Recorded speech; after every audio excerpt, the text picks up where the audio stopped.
Yeah, good morning, everyone. Should have seen me an hour ago getting out of bed. Hour and a half. I was a mess. I was cranky. I told Beth she was making too much noise in bed. She was charged up, so she was up for a couple hours, so she was making noise, like she was like... And I was just like... Shh, shh. Oh, you guys aren't on mic. Why was she charged up? Did you have a big night, or? Nah, she was like, you know, she's coming in here today. You could ask her that. Why are you so charged up? Maybe she was excited about coming in? Oh, yeah, there you go. Yeah, I think that, but then wedding stuff and marathon stuff. And that's what I was going to say. Any marathon news? Is she like... She was charged up. And maybe she's just excited to be my fiancé. Yeah, that could be it. Any girl would be charged up about that. You know, it's just like when Prince Charles was marrying Diana. Don't you think she was making a lot of noise in the morning? Yeah. It's like when Elton John sang, I am pretty, oh, so pretty. Like that kind of charged up when a girl can get like that. Dancing around the house. I know she was like, had an appointment for her wedding dress. Yeah, yeah. That's exciting stuff. That's big shit for a broad, man. That is. Yeah, she was excited about that. They go crazy with that wedding dress. That's a big deal. The chick making her wedding dress is... what's the woman's name? She's married to Harvey Weinstein. Carolina. No, Marchesa by... I don't know. No, it's Carolina something. No. It is. No. Maybe it is. I don't. You know what? I don't know. Marchesa sounds familiar. Marchesa is the line. That's the line. But yeah, but the woman... I don't know. But she's excited about it, and she was just charged up. I don't know. I said, you were making a lot of noise. Does she not usually make noise? She doesn't make any noise. Sometimes I check to see if she's dead. I swear to God, I go, maybe she died in her sleep. She's just laying there, like, quiet. There really is nothing better. This is probably so old-fashioned, but, like, if sleeping next to a broad in the morning and... Who's quiet. Well, and also just, like, women are so soft. It's like, like putting your arm around them in the morning is just the best feeling ever. Listen to the romantic Artie. No, I really... He's charged up from that Denise being here. Yeah, we spoke yesterday on the phone. We talked really? For a few... Well, yeah, you know. Georgina Chapman. What did you say? I thought it was a C, but it was a G, Georgina? Yeah, Georgina. My last name's C. Anyway, Beth's coming in today with her friend Jill. She's promoting... what is she promoting? Is it the marathon? Well, yeah, she's running the marathon. The World's Ugliest Dog, or she had something. She had a list of things she wanted to mention. So I said, why don't you just come in and mention them? Everyone likes to see it. We should have a dog butterface contest. There you go. This is... Did you guys open my gift? I've been dying to know. You didn't get my message last night? You know what? I got separated from my phone yesterday. I just got my phone back. Ah, I left you a whole big message. Really? Yeah. Thanks for the housewarming. It's perfect. Really? Excellent. Yeah, you're good at that. You know, you're amazing. I am so bad at getting people gifts, but like Robin zeroed in on something we could actually use. Right. Yeah, that's tough. You know, like she was observant. I agonized. She was over my place and was like, you know, she realized, like, oh, I could get them this, and this would be useful. So it was like some napkin holders, but they were really like cool and fit into the motif. And thank you. You really liked them? Yeah, really liked them. I left you a whole message and. I'll listen to it. And of course, you don't even use your phone. I didn't have it with me. I never trust you with technology, and I don't know why. I swear to you, I think it's based on a lot of years of you just ignoring messages and being all over the place and flighty. Well, flighty I am. And then Robin got me a lawn jockey, which I thought they don't even make those anymore. What are you talking about? A black lawn jockey. Really? Yeah. Like an actual person? Oh, it looks nice with the house. It's a cement black person. I think an actual person is when you've made it. I had a, you know, they don't make black lawn jockeys anymore because, like, when my parents moved to Rockville Center, there was a guy I knew, lived about a block away from me. He was one of the last guys I knew that had a black lawn jockey. And in the middle of the night, I guess, you know, black people would come by and spray paint it white. Oh, you're kidding. So this guy was so nuts. So there was a battle to keep it black. I'd love to have this guy on the air. This guy was so nuts. He'd go out the next day, and I'd see him out there spray painting the lawn jockey in black. Right. Oh so they were battling to keep it black. Can you imagine this going? Eventually, I think they got rid of the lawn jockey because it was like crazy. And he was nuts. he used to have a rifle. This is in high school. He had a rifle. He'd sit outside. I don't know if it was an air gun. Protecting the lawn jockey? I think it was a BB gun rifle. I didn't know much about guns. No, he would shoot birds off the wires and stuff. I knew this guy was bent out of his mind. And I was like, he might shoot the person who is painting his lawn jockey. Yeah. What is the law? Like, if someone's on your property, you could shoot them, right? Like, yeah. Technically. Sure. Spraying your lawn jockey white, that's awful. Maybe Beth's promoting this. She's on the cover of something called Country Club Quarterly. What's that? I don't know. Is that a magazine? It's a magazine. Look, it's a nice magazine. Look at that. Oh, wow. Oh, that's beautiful. That's a nice picture. Yeah. There are so many magazines. And she's got some sort of... Country Club Quarterly. I don't know if she's promoting it. Never heard of that one before. I thought it was a nice picture of her. Beautiful. Yeah, there you go. See? There she is. Well, the cover's beautiful. Oh, that's beautiful, too. Yeah, a lot of nice pictures. So I said, you ought to tell people about that. What's in Country Club Quarterly? What could I possibly read in that? I don't know. I guess it's about country clubs. There you go. That's the a good country one. clubs Nice. you want? Oh, beautiful. Your country club you want to be a part of? Or can't be a part of? Yeah, really. Can't afford to be a part of? I didn't get a job taking those pictures. You know, you want to be a photographer now? What a racket that is. Isn't that great? It is. Yeah, like, hey, some chicks naked. And... That is a brilliant move for a guy, though. You know, you don't have to really be an artist, but you can pretend to be. You can take the pictures. Right. I mean, the guy, wasn't the guy who got washed away in, not Katrina, but with the tsunami, he was a photographer with that hot chick, Petra right? Nemcova, yeah. He got washed away, which sucks, but he was having a good time. Yep. I guess John McCain tried to use Heart's Barracuda. Did I mention this? I think I might have. You know the song Barracuda? Yeah. So for Sarah Palin, they used to play Barracuda because they called her the Barracuda. Right. And this always happens in every... Oh, Dominic says you can't shoot someone on your property. Dominic, go ahead. What do you mean you can't shoot someone? Before you kill someone and go to jail. Right. Of course not. I mean, let's suppose a 12-year-old wanders across your property. No, I mean, if they break into your house, you can shoot them. Ah, you added another sentence. Well, that's what they always used to say, drag them into your house after you shoot. I was talking... You mean if somebody spray paints my lawn jockey white, I can't shoot them? What about that specifically? That should be a shootable offense. Reasonable physical force for reasonable danger. Right. They come in your house, you can reasonably believe you could get hurt, you could protect yourself. But out on your lawn, of course not. You remember the trial out here where the black gentleman shot the white kids that were all coming out into his property to beat up his son? That was a big trial. It took weeks. No, it's a moment of fear, but it can end up... Well, let me ask you something. Let's say a guy's at your door, at your front door. He's banging on the door, trying to get in, and he's got a knife. Right. Okay. He's not in. He's not in yet. All right. All right, he's trying to get in. What do you do? Now, can't you shoot him from your window so he doesn't... I mean, I don't need him to get in to shoot him. Why should I have to be hurt? There's a case where in Queens, a man goes to his neighbor's house, yelling through the door, I'm coming in to kick your ass, I'm going to kill you. There was a fight between neighbors, some bullshit. The guy threw his door, shot him with a shotgun. He got convicted of manslaughter. Oh, wow. So you can't do that. If he broke the door down, then you'd be, I think you'd need at least a door being broken down. Okay. I actually gave you guys all these books on the law. I know you're not interested. We're supposed to read law books now? This is Harvard Law School. When you want to look it up. Dude, I just hire lawyers. I'm not going to start trying to go to law school. It's reasonable force right. can be used for reasonable fear. Too bad. I was just hoping you could shoot people randomly. For painting your lawn jockey. Hey, there's the gardener. Boom. Yeah, why not? We got it. We got the law now, Dominic. Thank you for clearing that up.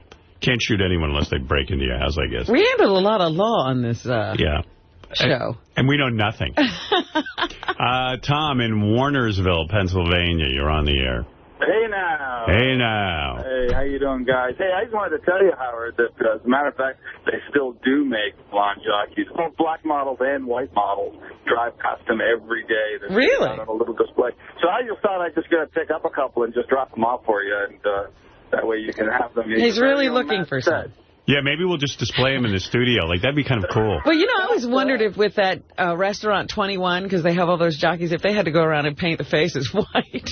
It's really offensive because those black lawn jockeys, they look like guys in blackface. They got the big, wide lips. And well, they paint them black. They don't paint them brown. They're black. And they're black, and then they make the lips real white. Yeah, we could use a studio jockey. Yeah. It's the tone. I'll make sure that I get one down to you. Hey, I already love you, man. Have a great day. Thanks for letting me on. You know what's weird? Thank you know you. how the lawn jockeys got started? This is true. Lawn jockeys used to be a signal for escaped slaves to say there's a safe house to hide in. It was kind of an underground thing. If you had a lawn jockey out, It means okay to go in. It means okay to go in. So and, it's pro-black. There were days that a black person welcomed seeing a lawn jockey, but of course now it doesn't make much sense. Nobody's running anymore, Artie. Right. Well, some people are. Now, probably. I see them running all the time. Probably now most people have lawn jockeys. It's not such a safe house. Yeah, right. You shouldn't go in. You don't go in there looking for refuge. What an awful irony. Yeah. The Wilson sisters. Yeah, so Barracuda, this always happens. The McCain campaign didn't have the rights to use Barracuda, and Hart issued a statement saying, listen, we don't want him using our Barracuda for any reason. And it implies that we're associated with the McCain campaign, and we are not. The other thing they said was that I didn't even know what Barracuda was about. I just liked the song. But it's supposed to be about corporate greed or something. Right. That is true.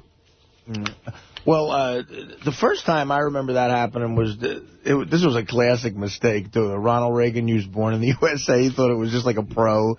He didn't get that it was like Springsteen being completely cynical. Yeah. Yeah, great American Bruce Springsteen sings about being born. Oh, I know why Beth's coming in today. Now I just found it. She's coming in to promote the fact that she's on the Tyra Banks show today for an hour. Oh, is that today that's airing? I want to see that. It's airing today, yeah. Here is, and my dog is on there, too. She does a whole thing on economical fashion, you know, just being able to still be stylish and not spend a lot of money. Just as a show note, as a student here, Professor, we're friends with Tyra Banks now, so I have to bite my tongue every time you mention her? No. I mean, if you got something to goof on. I actually met her, and I said, she said, I thought it was funny when you guys were goofing on my dolphin show. Really? Yeah, she said it's hysterical. So it is funny. She seemed pretty cool. What? She was really good with Beth, and they had a good time. And there they are. There's Tyra and Beth on the show, and there's Beth wearing a dress that evidently is not expensive, but you can make it look expensive. Why is Tyra hiding behind Beth? Not hiding. What? Oh, okay. So that's. See, there's my dog on the Tyra Banks show. There you go. I like the dog. There's the dog. That's a beautiful dress Bianca's wearing. Yeah, she wears a dress on there. You should put the dog out there more. I like the dog. Yeah, well, that's Beth's thing with the dog. Somebody was telling me Artie was. Oh, it was Dennis said you were with his dog, and you actually pet his dog. It's a small dog. I don't mind him when they're small. But what a cute little dog. He had it down in the hull of the boat there. Yeah. And I actually felt for it. Who had a dog? Robin's captain, the boat captain. The day Robin was still away, and the day he came over to check everything and tow everything, he brought his. He said, "I want to show you something." And underneath, in like where you sleep, he had this little like a puppy golden retriever. Yeah. God, what a beautiful dog, but I felt bad for it. I actually had compassion because I felt it was scared or something. But it doesn't want to drown. Yeah, it was cute, though, but they get way bigger, I'm told. All right, let's see. Here's some article I've been holding on to. This was from last week. Don Imus has gone country for charity. What does that mean? David Hinckley wrote this article. He loves Don Imus. He just really does. It's just how great a guy Imus is. And how racially sensitive he is now. As WABC morning host Don Imus released an all-star compilation CD to raise money for his Cancer Kids Ranch in New Mexico. Wait a minute. He now is putting out music? He's putting out music, Imus. He says he's also keeping his promise on the radio, finding ways to help black and white folks talk to each other. Oh, Jesus. The conversation is difficult, he says, but it's something we need to have. Yeah, he needs to have it. I don't need to have it. Why is it so difficult? We sit here talking every day. We don't because I think too many people are just afraid of saying the wrong thing. So It's hard. Yeah, like nigger. Yeah, let's see. Imus says nigger, and then he says the rest of us don't know how to talk about race. Say the wrong thing. See, Imus never had any trouble talking about race. He's very comfortable with the word nigger. Anyway, so what he did was he coerced some of these sort of washed-up country people to be on this stupid CD. Do a cover version of some song, and then he put it out, and then of course he gets the money for that ranch, and then he buys up more land around it. Right. What are they covering? The house next door to me's been bought by. Yeah. Yeah. If there's anything that makes me think of racial equality, it's country music. Little Richard's so fucked up too. You know, he's crazy, and like Imus was talking about when Imus got fired. After I got fired, Little Richard called me and said he'd like to do something to show support for me. Show support? Why would Little Richard's looking for any outlet. Yeah, another sign that Little Richard has lost his fucking mind. We've talked with people who are terrific, like Dick Gregory and Deborah Dickerson. Whoever that is. And I guess another black person. He lines up black people to talk to him, and they discuss race, I guess.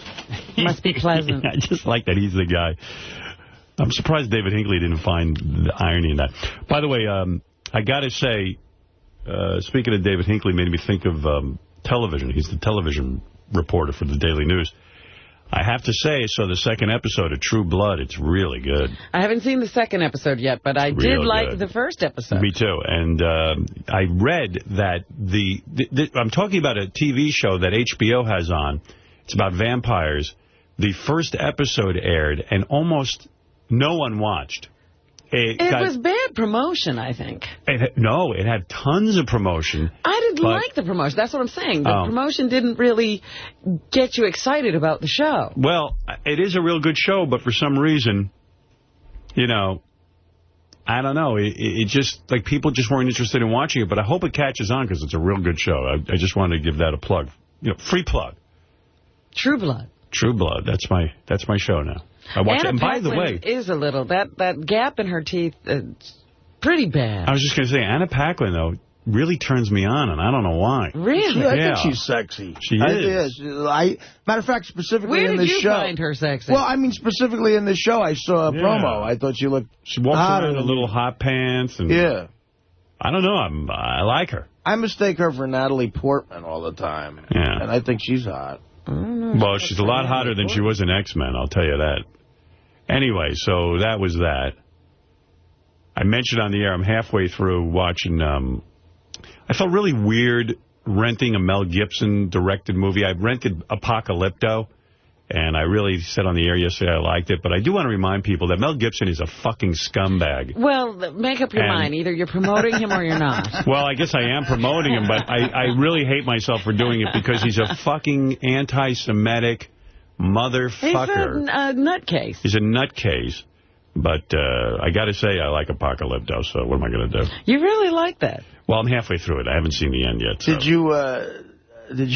Someone called the wrap-up show and said Robin loved Apocalypto when it came out. I did? That's what someone said on the wrap-up. I don't. Why do I not like it now? Because it's Mel Gibson, such a fucking scumbag. That's why. I respect you for that. It was just some crazy kid running through the woods. You know.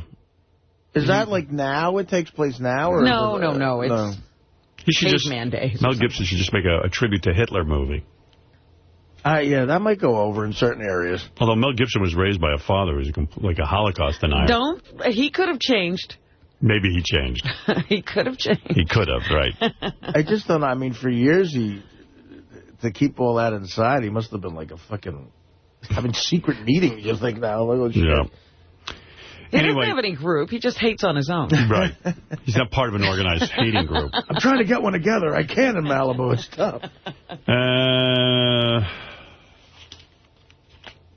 I do want to say to all those abortion kooks out there, people who are pro-life, I've been doing a lot of research into religion. So this should make you all feel better if you're against abortion. Christianity and Judaism hold that the human soul comes to the body when, Robin, do you know? At the moment of birth. At the first breath. The first breath, the moment of birth. That's right. So there, as I explained to you on the air the other day, you can have an abortion. Where did you read this? I studied the Bible itself. Because, religious people, they hang on every word in the Bible. Well, actually, they don't. I doubt if most religious people ever read the Bible. When they come up with this whole idea of being pro-life, they're so concerned with everyone having every baby that ever had to be born. And they go, the soul enters at the moment of conception. Wrong. No, there's nothing in there. That's a blob, and I've told you that. The soul can't even fit in there. That's exactly right.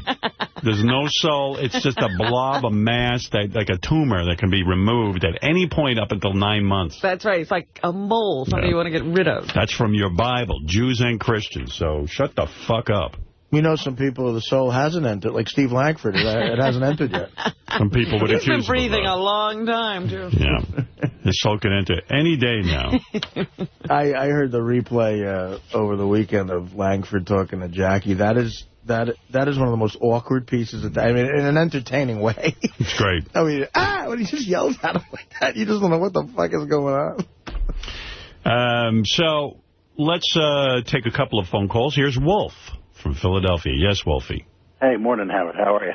Good morning. Hey, I was curious to know, when J.D. was initially hired, who was the person that interviewed him, heard his verbal prowess, and decided this is the best candidate for the job? I could be wrong, but I believe the way J.D. was hired, J.D. was an intern here, and then J.D. was particularly good at getting these clips together, and he sort of formed his own job. He started to take it on his own. Am I right, Gary?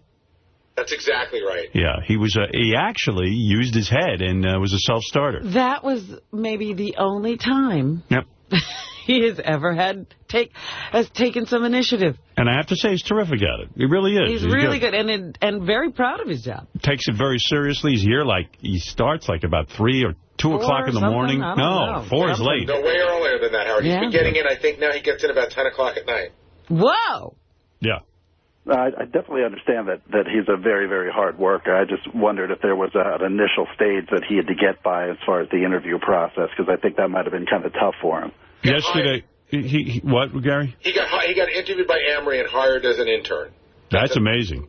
But, the internship is pretty much you show up and you can form any kind of sentence. There have been people who actually get turned down as interns on our show, which is amazing. I would love to do a show of people who've been turned down as interns. Yeah, but that's usually what they say. Yeah. And, I know what this guy means, Wolfie. J.D. is the kind of kid, he can't imagine being in the room with Amory, going, you get scared. You're like, Frankenstein monster. But Howard, I have 3 standard interview questions. Is there any chance I could ask him to J.D.? Yeah, that'd be great.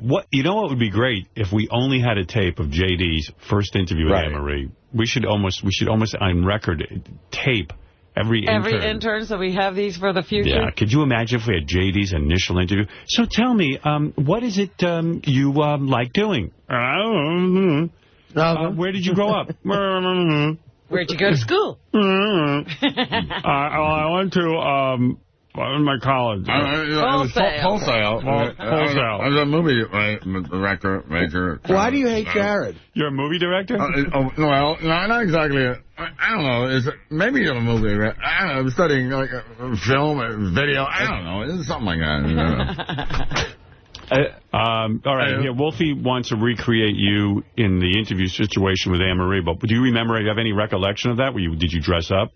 I think I did dress nice. I know I did try out for, I did have interviews at 2 other, actual film production things, and I didn't get those. You didn't get through those. Hello, Mr. Weinstein. You can just make a sentence, you can get in here. You didn't get those? They rejected you? I didn't get called back. They rejected you to work free at the place? Yeah, well, I guess, I don't know. You didn't come off well? No, I don't think I did. They must have had real interviews. Do you remember what Anne-Marie asked you? No. No, did you physically come down to the radio station? Yeah. And you sat there? She could see you. Yes. What did you wear? Do you know? No, I dressed fairly nice. I don't remember exactly what I wore, but... Tie? No tie. I think like a nice shirt. Like a good T-shirt? Yeah, like a... My lucky shirt. One of those really nice T-shirts that have like a tuxedo jacket on it. What is nice? It was a collared shirt. I think I wear my I'm with stupid shirt. And some pants. Yeah. And, she just sort of told me about what it dealt with, and I think she I could listen to you all day. It somehow, came out as a fan of the show and whatnot, so... Yeah. I see. What did you just say? He was a fan of the show and whatnot. You're writing some down, Robin. So do you remember? So how long was the interview? I'd say maybe 10, 15 minutes. Yeah. Someone just wrote a note. Every intern thought J.D. was a weirdo when he started. Really? Well, they were right. Why did someone stop thinking that? Yeah. It's a miracle you got the internship, and then you had the insight to start getting these clips together and everything, and actually forming a job for yourself. Oh yeah, like the girl that was doing it ended up, getting let go, and I just asked Anne-Marie if I could move to that position. And oh right, wasn't the girl didn't the girl do something freaky? I don't know. She tried to sell her boyfriend's beats to 50 Cent. The beat, that's right. Do you remember that? Oh yeah, she tried to sell the beats. Yeah, she tried to sell the beat to 50 Cent. 50 Cent was down here, and I guess rappers buy beats. That's how they buy these music tracks. Because they're all such musical geniuses. So I said, what did she do? She was in there trying to sell beats to 50 Cent. When he just said that, I thought she was trying to sell beads to 50 Cent. And then she gave Gary some attitude, right? She was like, hey man, I'm trying to make a living. Lucky J.D. had no beats to sell. You know what? This is why I love Ronnie. So she's in there selling beats to 50 Cent. So I walk in, I go, excuse me, come over here. And she gives me the hand. She goes, just a minute. Right. So Ronnie was sitting outside the door. I go, Ronnie, get her the fuck out of there. He goes, come here.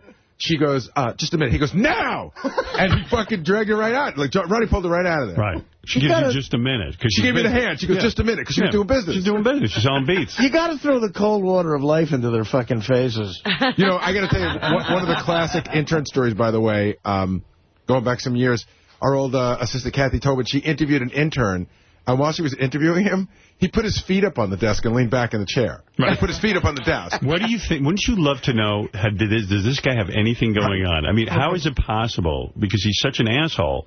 How could he ever get a job? I don't know. Maybe he's from a wealthy family, and it doesn't matter. What were you going to say, Will? No, I remember when J.D. started, and, every intern was totally weirded out by him. And then he'd also written some script about, an axe murder. No. And people thought it was, somewhat based on his life, and they were scared he might actually kill them. Do you remember that? Yes. No, I don't remember that, but...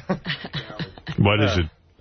We were able to find J.D.'s resume. For real. This is J.D.'s resume? Oh, God. Jesus. Let's see. I just like his description of his prior employment. I highlighted it. Let's see. Okay, related movie gallery? Here, J.D., Jamie Harmeyer, okay? This is his address, and he goes, related experience, writer and director of film shorts for Lake Gibson High School TV productions. Ooh, I wish we could get those. Lake Gibson. Various positions on Silent Witness, a 16mm student film. Directed a scene.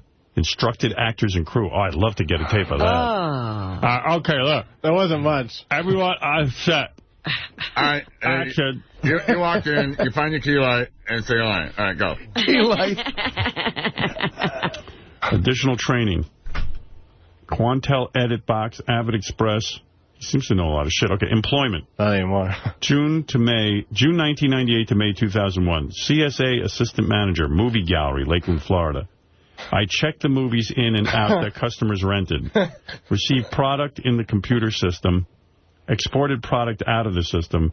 Helped during inventory. Cleaned up store. Made late calls, etc. Yeah, that's good. I like that.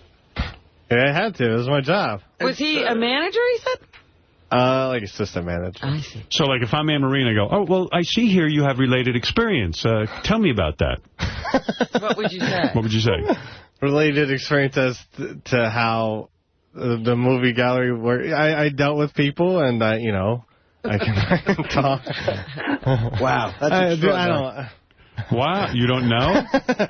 Are you going to giggle like this during the interview? I think I did giggle a little bit. How did you get through that interview? I mean, I don't know. That answer was hard. It was a miracle.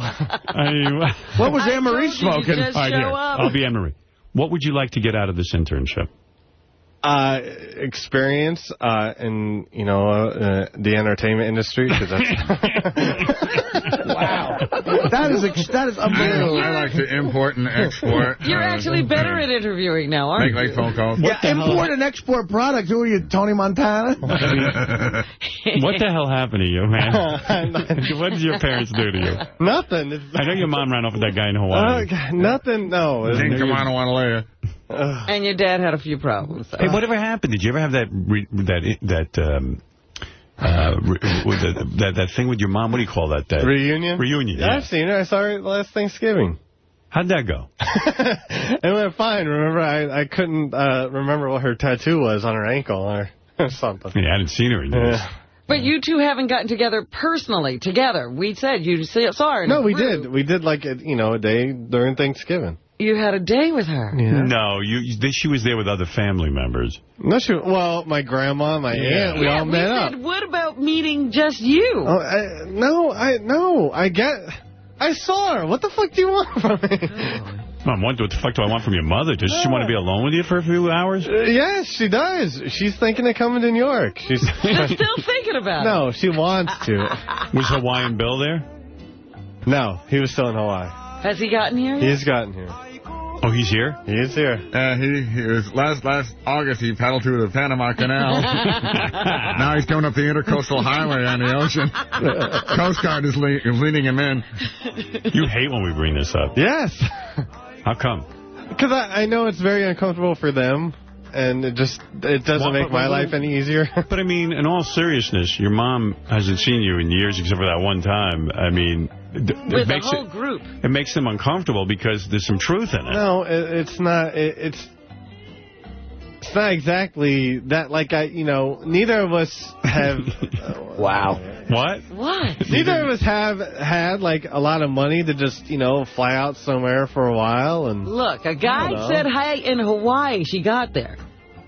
Yeah, how'd she get the money together to go meet him off the internet? I don't know. Exactly. I don't want to know. She got the money for that. She made it over there pretty darn quick. As soon as the guy said he wanted her, she somehow got over to Hawaii. Oh, I mean, once she moved over there, it was... She didn't just move there. She went and visited him at least once. But that was visiting. Once she and that's when I was seeing her. And then, when she moved over there... She went right over and never came back to J.D. No, that's not... She swam. She moved us geographically far away. J.D. Right into the Pacific. See, I got a one-way ticket to Hawaii. Now she's back in the States and she still can't see you. Yeah. It's just whatever. I don't know. I don't know. How many times did she see the guy in Hawaii before she married him? I don't know. Maybe a few times. So that's back I know he came over here once or twice. She got the money together to go back and forth then, didn't she? And for you, she can't have the money. No, that's... Did he pay for? Who knows? He might have. I don't know. I don't know. You know. No, I don't. Shut up. I know. I don't. Somehow there were resources. Then. Wolfie. Yes, sir. All right, so you interview J.D. Let's see how he does. Okay. This guy again? Jamie, tell me about yourself. He's already stuck. I'm like, I'm nice. I think I have some sort of intelligence, overall intelligence. General intelligence. General intelligence. Robin, don't interrupt his interview. Wolf is interviewing him for a job. I do have some sort of people skills whenever whenever I have to talk to people. That's fascinating. Where do you see yourself in 5 years? I have no idea right now. Hopefully being a director, but we'll see. Howard, my third question was, what are your weaknesses? But I think he already answered that with his first two. Well, let's see how he does. Wolfie, you've made another one. What are your weaknesses? What are my weaknesses? Not weaknesses, weaknesses. I said weaknesses. The English language. Speaking. Where's my wiener? I'm shy. All right. I don't know. Weaknesses, I don't know. Are you answering honestly? Yes. Why does it not sound like he's saying weaknesses? Weaknesses. He's saying weaknesses. Weaknesses. Oh. Weaknesses. Weaknesses. You realize your whole job interview lasted like not even 30 seconds. Wolfie asked you 3 questions, and you did terribly. They're rather easy questions. Well, Wolfie came up with another brilliant bit. There you go. Oh, take it easy. These are typical interview questions. Well, if I have to do an interview, I will prep myself and get myself, ready for an interview. I'll psych myself up. This is a bit on the air for a caller. You mean you could do better if you prepared for this? Maybe. All right, so start prepared. No, I don't want to. How do you prep for tell us about yourself? Yeah, I don't know. Well, you research yourself. That's a softball, JD. I have a good sense of humor. That's a weakness? No, it's I'm going back to question 1. You went back to question 1? Yeah, I'm hopscotching here. Really? I want him to have a day to prepare and then come back and do this again. No, that's okay. I don't want to do this again. You can't just blurt out answers to former questions. Sorry. JD job interview. I'm spontaneous. Spontaneous? Yeah. No, that's a weakness. That's a weakness. I'm sorry. When you go for a job interview and a guy says to you, what are your weaknesses? This is how you respond. Well, I have to say, sometimes I'm overly conscientious, that I really put too many hours in on the job. Once I get into something, I really tend to go overboard. So, if anything, I would need you to occasionally say to me, no, don't work so many hours. Like, that would turn on an employer, like, oh, my God, this guy's a real go-getter. Like, his weakness is that he works too hard. And then, if he asks you for your strong suits, don't say you're a great bullshitter. Yeah. JD's like this. My weaknesses are I touch female employees inappropriately. I don't know. I smoke crack. Maybe touch anyone inappropriately. I tend to hover around the interns. I want to put my finger in all the other girls. I ride the subway and call black people the N-word. I obsess on an intern every Okay, all right. I masturbate to images of Sarah Palin. If you like TV shows, I'll tape every one of those motherfuckers for you. Tell me about yourself. Well, on the Internet, I'm known as the badass. I lost my virginity to Kissy Fur. And you know how, Christy Brinkley's husband would masturbate on the Internet? Well, I think sometimes I do that. My nickname is the badass. I may be a sex addict, according to David Duchovny. I would love to ask Jared those exact same 3 questions. I bet you Jared would know how to answer those perfectly. Yeah, let's work him into another bit, too, please. Oh, my goodness, JD. Let's see how Jared answers the questions. He'll be on. Let's see how he does. We have to start that cartoon, Jared and JD. It's Griffith No, we don't have to do anything involving me and Jared. That'd be a good one for Howard TV. The Jared and JD show. Yeah. And then, it's a cartoon, and Jared always gets everything right, and JD doesn't. But they live together like the Odd Couple. That'd be great. JD, start writing that up. JD, that's a funny cartoon. I'd watch that every week. I'm sure you would. That was on every Saturday. The Jared and JD show. And then Fred could do the JD voice. Why does he get top billing? Yeah, it could be JD and Jared. And the first episode could be Jared and JD go up for the same job.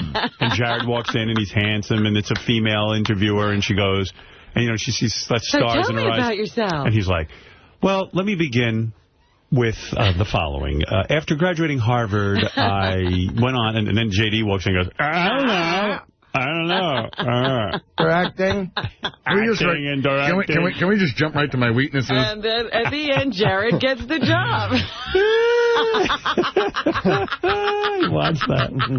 I like that cartoon. But JD, you're going to be the most popular character between JD and Jared. Yeah, sure. Yeah, I'd rather watch you. You'll get the spinoff. Do you like that idea, Jared and JD cartoon? Not in particular, no. What do you like about it? That involves him. Where is Jared? I can hear Kevin Lofton drawing right now. That's great. I can't believe Jared is hitching his wagon to my star. There you go. Where is Jared? I just should not have brought Jared's that up. not here yet. He's out getting Tim Sabian's breakfast order. He's not in yet. Too bad Wolfie could interview him. I bet you his penis is hard from fucking women last night. I'm sure Wolfie will be around by 9. So. Actually, I have to work today, JD. Oh, okay. Wow. Darn. Wolfie, you have a business where you employ people? I don't employ anyone, but I am employed. Right. And so you've conducted interviews before? Actually, yeah, I have. And how did J.D. do based on what you heard here today? Well, I mean, his answer to tell me about yourself when his response was he was nice, I think that was an excellent answer because most organizations are looking for a nice person. Not true, actually. Yeah. I think JD's lucky that Mushmouth from Fat Albert's Junkyard Band wasn't also a candidate for that job because I don't think he would have won the interview. So you say he didn't do well? He didn't do well in the interview? I don't think he did all that well, no. Well, I was interested in his evaluation. So you wouldn't have given him the job? He didn't really display confidence. I think that's what the problem was. Yeah. You mean when he went, I don't know, I'm a director, I don't know. But we'll see. Most answers are concise. They drive home a certain point. And when you asked him what he was going to, where he saw himself in 5 years, his answer was, I don't know. Whatever. I don't know. Whatever. Maybe a truck stop in Hawaii. All right, Wolf. Well, that was very informative. Thank you. Okay. Thanks. Another brilliant bit, Wolf. Hey, thanks, JD. I love you. Yeah, fuck off. That should have been one of the questions. You know, where do you see yourself in 5 years? You could say jail for killing wolves. And then when he was screaming, I took extra pleasure in putting the knife in his throat very slowly. So your mom didn't go back to Hawaii after the reunion? She's now living in the United States mainland? Yes. They're both on the mainland. But she works in a Hawaiian tropic. So why haven't you... So you saw her a year ago, right? Yes. And you guys haven't seen each other in the year? No. Wow. But you told us you were planning to get together. Yes. We're still in the planning stages. Listen, a lot of things have to come together. No? Like all what? the stars have to be in alignment. Like time and... You hop on a plane on a weekend. Well, a weekend? What do you mean you don't know? I don't like to travel all that much. Well, she could travel. She seems to be a real world traveler.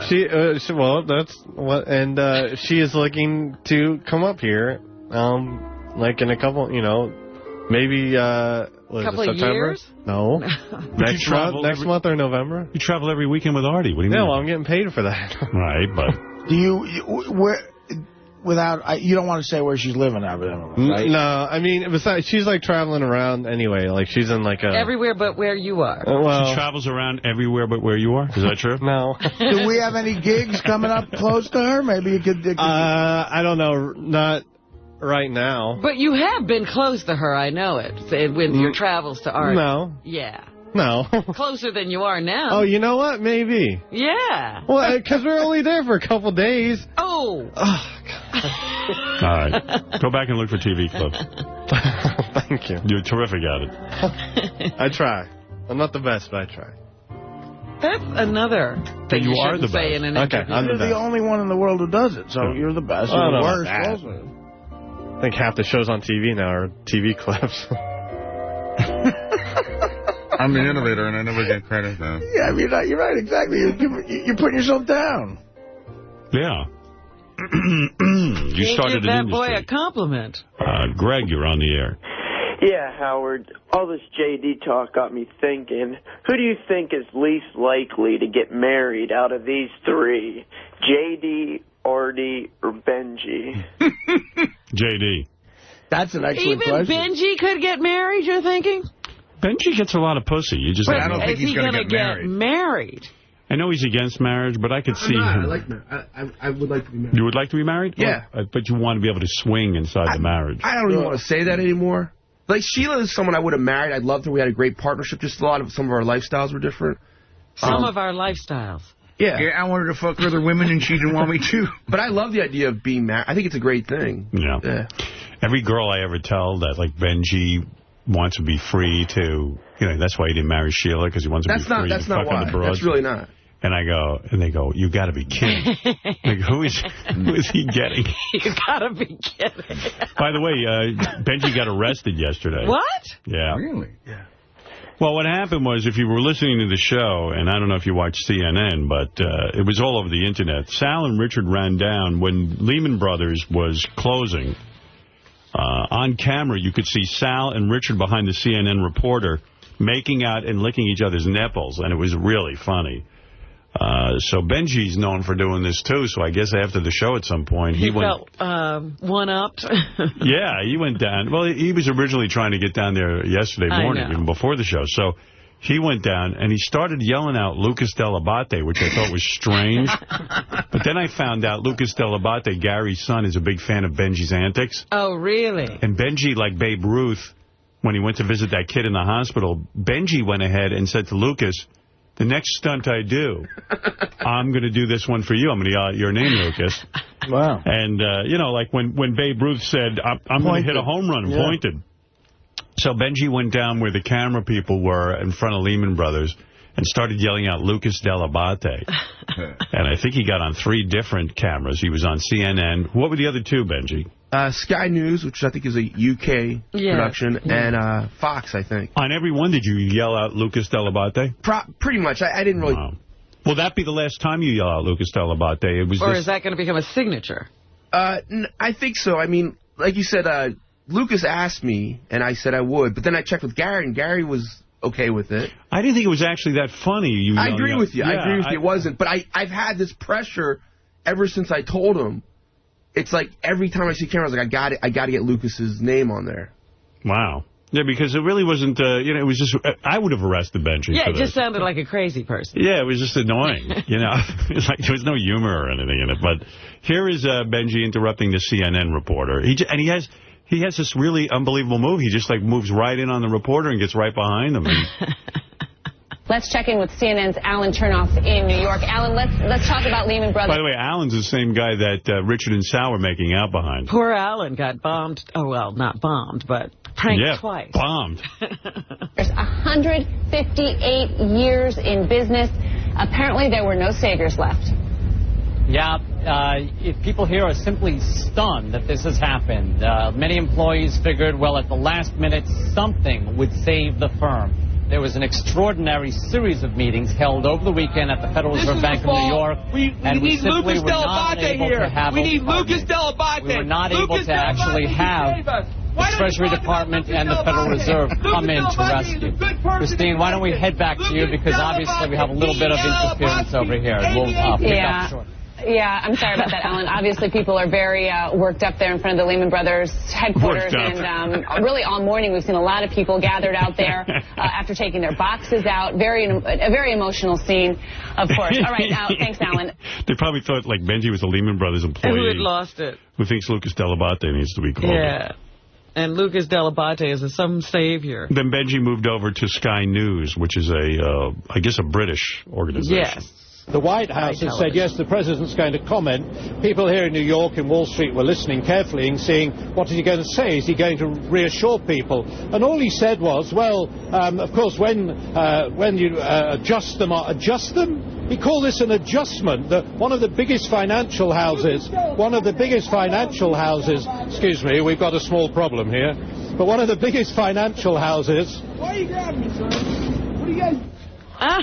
Who grabbed you? It's strange, the effect of these banking crises and what they have on people. He may have lost his job, who knows. But Keith and Joel, thank you both very much. Benji, who grabbed you? The camera guy, I don't know if he left the camera running, but, like, tackled me.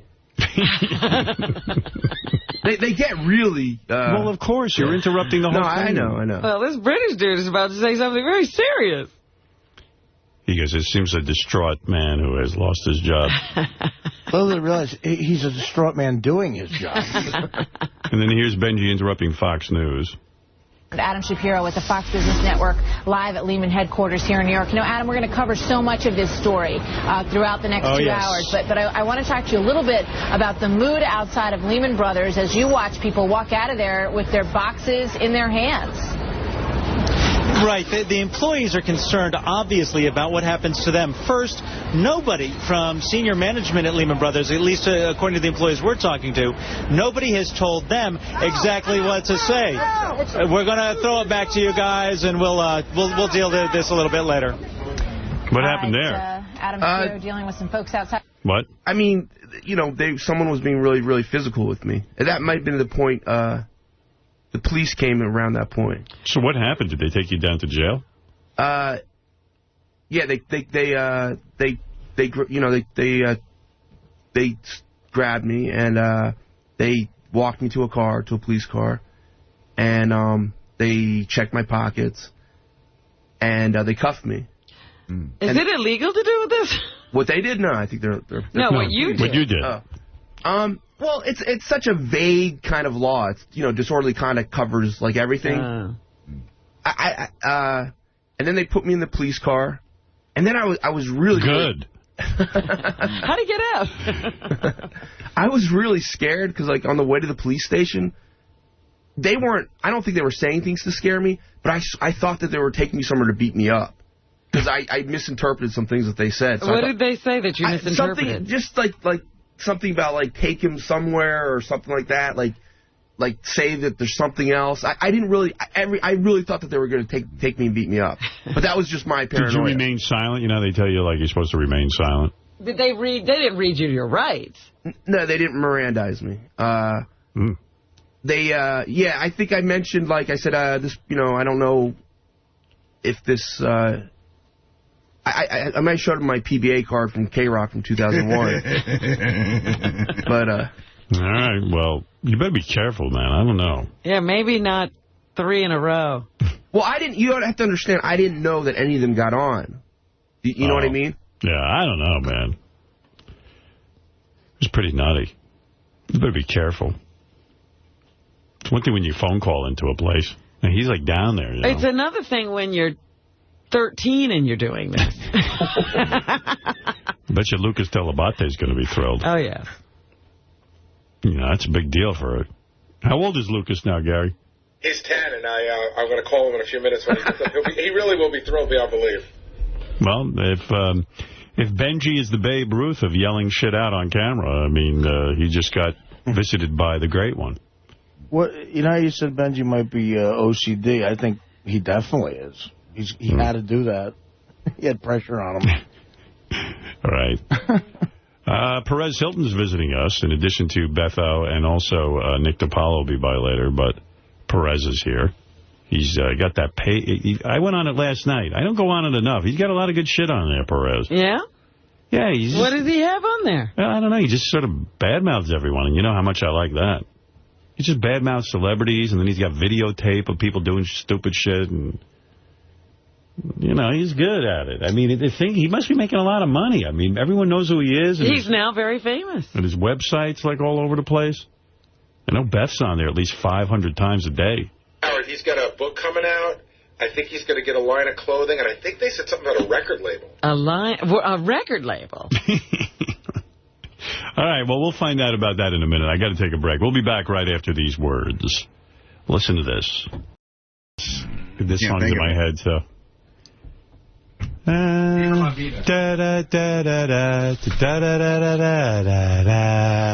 la vida. La la la la la la la la la la la la la. I know what you're la la la la la la la. La la la la la. The speed of sound. What's the name of it? I think it's Viva la Vida. Gary's so into that music. All right, Perez Hilton is here. Perez is a noted gossip columnist. He has a website that has over 7 million page views a day. Advertisers will pay as much as $54,000 to get on Perez Hilton. Thank you. Hey, Perez. Good morning. What do you say, man? Hey, you lost some weight. You look better. Thank you. I've been working hard at it. Yeah, you were getting a little fat. I was getting very, very, very fat. And you weren't getting any cock, were you? I'm still not, but hopefully that'll change soon. Are you doing well? You're wealthy? You hang around with every celebrity? You're famous? I mean, you can't get any cock? What's your problem? I don't know what I'm doing wrong. What are you doing wrong? I noticed people are flirting for the first time in a long time, so I'm happy about that. Yeah, you look Things good. are beginning to change. What happened? Were you so unhappy with yourself you started to eat? I mean, you were getting very, very chubby. It was just that I was really I started to make up excuses for everything. Excuses for not working out. I'm like, I don't have time. But now I just made the time, as lame as that sounds. What is your day like? You're the only one who works on PerezHilton.com, right? Yeah. I mean, you don't have a staff. Well, I have my sister, who's my assistant, and my mom, who's like my gopher. I moved them out from Miami to Los Angeles. Still to this day, it's just you running the thing. So I would imagine it's hard to keep coming up with material. Oh, no. At the end of the day, I always have like a bunch of stuff I could have written, but I need to sleep at least 4 hours. So I wake up on a normal day at 4 a.m. because I have to be on East Coast time and just work all day till 4. Explain that to me. You work all day. You wake up what time? At 4 a.m. 4 a.m. And then you work till what? I work until 4:30 p.m. and then I go to the gym and then I come home and I eat and shower and work some more and then I go to bed and I try to get to sleep by 10. So you're not out running around I all over used the place. to, and that's probably one of the reasons why I was fat, because I was sleeping even less and eating and drinking, and now I like to treat myself as if I'm the Michael Phelps of blogging. And I don't leave my house from Sunday night through Thursday night. And I really am happy doing that because, I love what I do. That's what you did. It was your hobby. You had no idea that this would become a popular website. I mean, there's a lot of people blogging. Nobody really gets any attention doing this. And this worked into a full-time business. How much are you worth at this point? Are you a millionaire? Well, I don't know. You know if you're a millionaire. I have my business manager who handles that, who's a lovely guy who called yesterday saying, I want to let you know everything's okay. Don't worry about it. Do you have your money at Lehman Brothers? No, we didn't. We didn't. But he just wanted to. He's very professional and wanted to make me feel at ease. Well, you're working hard. I mean, you're taking this thing seriously, the website. I just started for fun. But what's funny now is that nowadays people start blogs and websites with the whole intention of just trying to make money doing it. Right. I just started it for fun. You enjoy doing it. That's the secret. Yeah. And the fact of the matter is, it's getting harder, though, because the more popular you get, you've got to worry about being sued. I know in the beginning you could write anything you want. Nobody cared. Nobody was reading me. Yeah, but now, are you involved in a lot of lawsuits? I've gotten almost all of them settled now. Right. That was the one big lawsuit was that you were using pictures that photographers took, and you were writing things on them. And then they said, hey, wait a second. You're making some money with these pictures. You got to pay us. So I assume now you're paying them. Yeah, I pay for every photo that I get. Right. Yeah, it was interesting, because I became a big boy without planning to or without meaning to. And then when you're a big boy, you have to play by big boy rules. Yeah, I know. That's a real shame, isn't it? It's a lot more fun when you don't have to play by anybody's rules. It is. So now, on your website, there's probably less pictures because you got to be careful about which ones you buy. I mean, you don't want to spend too much money. I'm not cheap, so I'll post away. So it looks the same. Yeah, it's as the it same. Always would. It's even better, I think, because now I'm doing video, I'm doing iChats with people. Like I saw you link the other day to I guess it was something from TMZ. Do you have to pay for that, too? No, not to. I could link to any website. I see, yeah, because that's good. I like that. And then, let's say, like the other day you had a picture, I think it was Sienna Miller. I don't know one person. I'm so out of it now. I don't even know who Sienna Miller is, really. Oh, you do. I honestly don't. Well, she used to date Jude Law. Yeah. Right. But was she there, naked and kissing some guy? Yeah, that Brothers and Sisters actor, Balthazar Getty. She's the homewrecker. And she looked nude and fat. Was she fat? I think she was just hunched over, so she may have looked... A bad angle? Yeah, a bad angle. A picture like that you have to pay for, right? I did, yeah. Yeah, you did. How much does a picture like that cost? It depends on who's selling it to you, who I have relationships with. I see. Thankfully, some people I kind of have all-you-can-eat kind of thing where I pay someone a flat amount and they can use all their pictures for a month. Oh, that's great. So that's good. I use those a lot. So is that like $100 to get a nude picture of Sienna Miller, or is it like $100,000? Not $100,000, but yeah, it's more than $100,000. Are there pictures now you want to use, but you just say, I can't afford that. I'm not paying a guy $50,000 for a picture of Madonna's, asshole. No, it's really rare because there's so many paparazzi in Los Angeles, or actually all over the world, right? That very few people get exclusive exclusive shots anymore. Right. So and those are the ones that are expensive. Yeah, but you're not at the point where you're going to have, somebody go out just to get an exclusive picture. You don't send people out looking. I might in the future diversify. Who knows? Yeah. Famous people hate you when they see you, though, right? Don't they? Because you say mean things about them. Some do, and some have a sense of humor about things. They may hate me, but I think a lot of them read it. Yeah, Avril Lavigne set up a website, an anti-Perez Hilton website. That was a fake website, but I thought that was really funny. Right. Because you make fun of these people. But she did call me one day. And what did she say? She said, stop writing about me. And I said, well, you make it so easy. What is it? I find her very attractive, cute, also talented. What don't you like about her? See, I find her obnoxious and not attractive.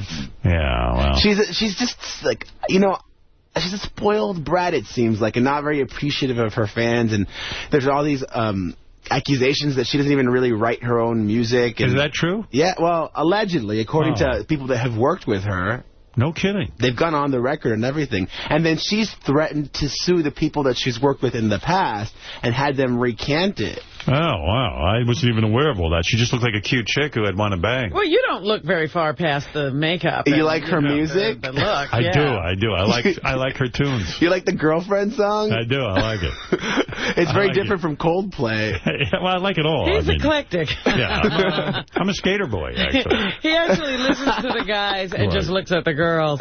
So, now, I have to ask you. Wait, I heard something. Yes. So, you're getting married soon. Soon, yes. And I'm hearing you're getting married very, very soon. Very soon? Like within days. Oh, really? It may be wrong information, but that's what I heard. Because there's rumors about you all the time. I got to tell you, every weekend of the summer I was supposedly getting married. And I find it fascinating because, first of all, A, who cares when I get married? People obviously care. They evidently do care. And B, I haven't gotten married yet. And no, I mean, I'm getting married soon. But are you going to sell the pictures and all that? No, you want to know something? We got approached.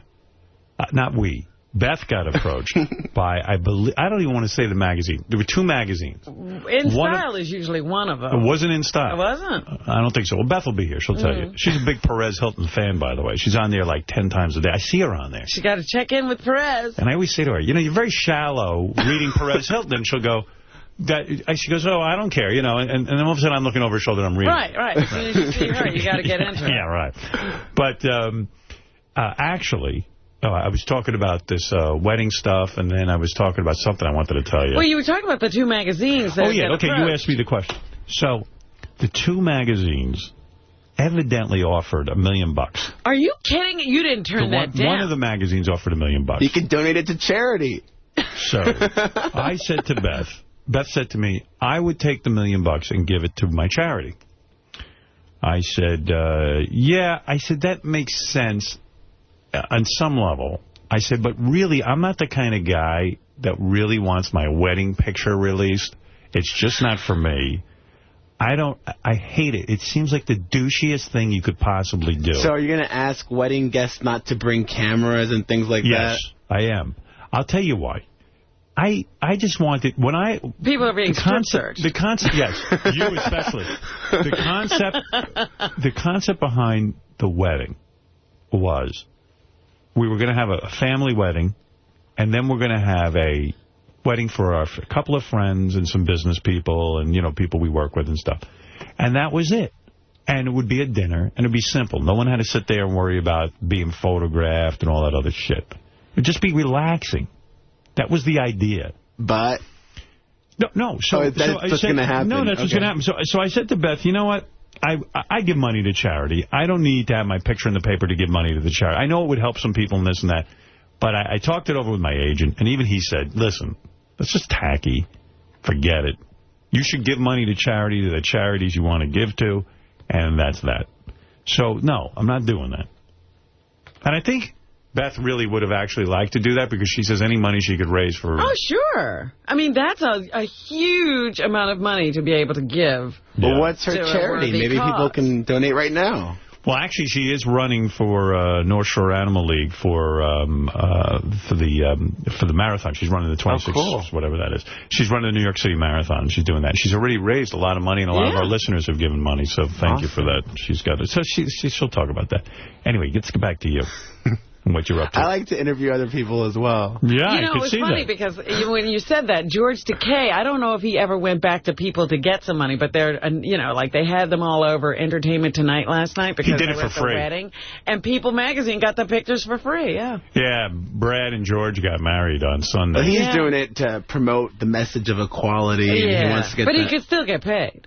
Yeah. I don't know who would pay him that much. Artie, weren't you angry at Perez? He did something about you, didn't he? Was there something about that? Weren't you angry at one time at Perez? No. You were. Absolutely not. He put a picture in of you and drew something on it. And you said it skeeved you because, you know, it was sort of like he was flirting with you or something. Flirting with me? I don't think I'm his type. I know. I don't remember being... Yeah. You talked bears. about I don't remember being angry at Perez. I don't actually either. Someone handed me that note. Yeah. I'm mad at him? No. Margie, you're on the air with was Perez. that the picture? Was that the thing with the heart around my crotch? Yes. He likes you. Was that? Well, do you remember doing that, Perez? I do that. Right, okay. That means he likes you. I did a gig in Miami. Miami has a comedy festival, and I guess there was people that take pictures down there and send them to Perez. So for like a week, I was on there with a heart around my crotch. Right. I was rather flattered by it. You're not kidding. I never got a heart around my crotch. I draw a crown on your head. I know. You always do nice things. Margie, go ahead. You're on the air in New York City. Hi, how are you? Okay. With my friend Liz.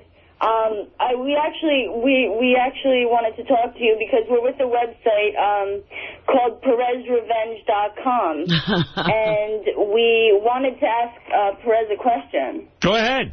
Okay. He's not afraid. Okay, good. I'm glad to hear it. Hurry up, though. We wanted to know. Basically, he claims that celebrities have to live by a certain standard and that they have to be willing to let it all hang out because, you know, they put themselves in... All right, thank you, Margie, for the call. I'm going to kill myself waiting for the question. Read the Constitution before she gets Yeah, I mean, she's obviously wrapped up in you. So what is this here? This is a quote from you, Perez, on the singer John Mayer. Oh, gosh. You say there was chemistry between John and yourself. He sang in my ear. It turned me on. And then you claim that you made out with John Mayer at a New Year's Eve party while Jessica Simpson gave John Mayer a hand job. No. That's an amazing claim. Well, a hand job implies, like, contact skin on skin. Right. She was just rubbing his crotch. So he made out with you? Yeah, and at first, you know... How does that happen? Well, at that first... sounds like a good night. it was definitely a night to remember. You know, I don't know that many straight dudes that'll make out with another dude just to, like, fuck with their head, which I thought is what he was doing. Because we were hanging out that night, and he comes up to me, and he's like, I'm going to out Perez tonight. Like, I'm going to be more Perez than you are. I'm like, what are you talking about? Then all of a sudden, he, like, starts making out with me with tongue. And I'm like... Wow. Let me tell you something. I'm going to set you And straight. how did Jessica Simpson get into this? No, and the weird part is that, like, I knew Jessica Simpson before she was dating John Mayer, and she was kind of doing, like, this girl thing where, like, she was trying not to pretend it was happening, so she kept her hair covering her face and was just, like, rubbing his crotch while it was all going on. It was really bizarre. Wow, and that is bizarre. There were, like, other people there. It was, like, at an after-hours party at a club where, like, only select people were there, and I'm like, I can't believe he's kind of doing this, like, in semi-public and everything. John Mayer, the singer, and he's a known womanizer. Yes. I assumed he was really straight, but it appears he's bi. I've got based on your story. I'll tell you. Well, I'll say allegedly because I don't want to get sued, and I don't want you to get sued either. But I know people. Be careful here. I know people that are friends with him and that are friends with Jessica and that he's dated and this and that. And he himself has revealed that he's kind of kinky as well. You know, he's talked about urinating on girls allegedly and things like that. Right. He urinated on Jennifer Aniston? Oh. I don't know. Well, I didn't know that. I don't think she's the kind of girl who wants to get peed on. According to one of Jessica Simpson's best friends, when he had sex with Jessica, he loved to do her up the butt. Right. And this is I guess that's fine. Straight dudes like to do that, but he always loved watching gay porn as they had sex. Well, let me ask you something. I have to tell you, as a straight man, I have never made out with a guy. The thought of making out with a guy for myself would make me throw up, much like if you had to make out with a woman. Oh, I would make out with a woman, but it's like eating pussy would make me want to throw up. Right. Throw up. It's not an anti-gay statement. It's just that I couldn't kiss another guy. That's not your thing. Yeah. It's just like you don't like some foods. If you're going to kiss a guy... I'm allergic. If you're going to kiss a guy with tongue, that means you're gay. That's intimate. That's intimate. That's even more intimate than sometimes, doing other... If a guy blows you in prison, it's less gay than making out with a guy. Are you saying giving a guy, like making out with a guy with tongues... That's so gay. Is gay? Yeah, that's gay. You're surprised? You're surprised by that? It's very gay. That kissing is so gay. So if this happened to you, this is an amazing story, because what you're doing is you're basically saying that this guy made out with you and that he likes men.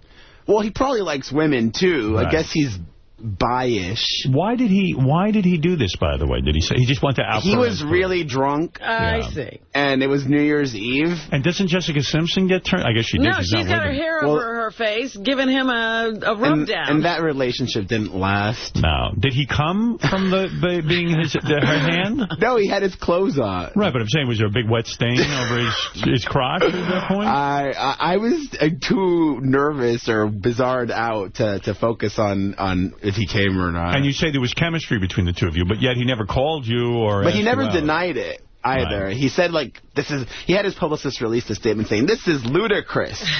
Saying, Perez is so crazy, but he didn't say, no, that didn't happen. Right.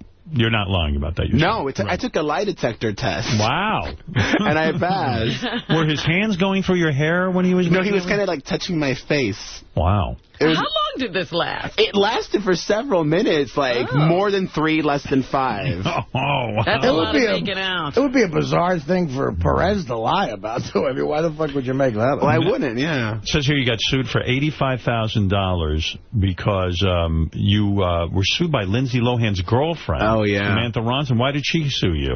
She sued me because...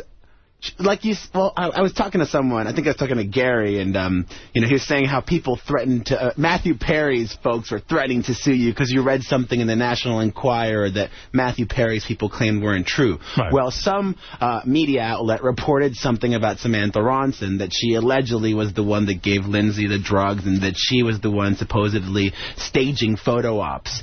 So you commented. And I reported what these other people were saying, and I said, according to these other people, I attributed it, I worded it very carefully, so I did nothing wrong, and then I ended up winning that lawsuit, and she still owes me money. Oh, wow, no kidding. And did that shock you that Lindsay Lohan was gay? No, because for the longest time, she was a nympho. Right. So she'd just hump whomever, wherever, whenever. I told you could get her, Artie. And this isn't even the first girl she's been with. My theory is she was very unhappy being with men and maybe being in the closet. As many closeted people, their lives are ruined.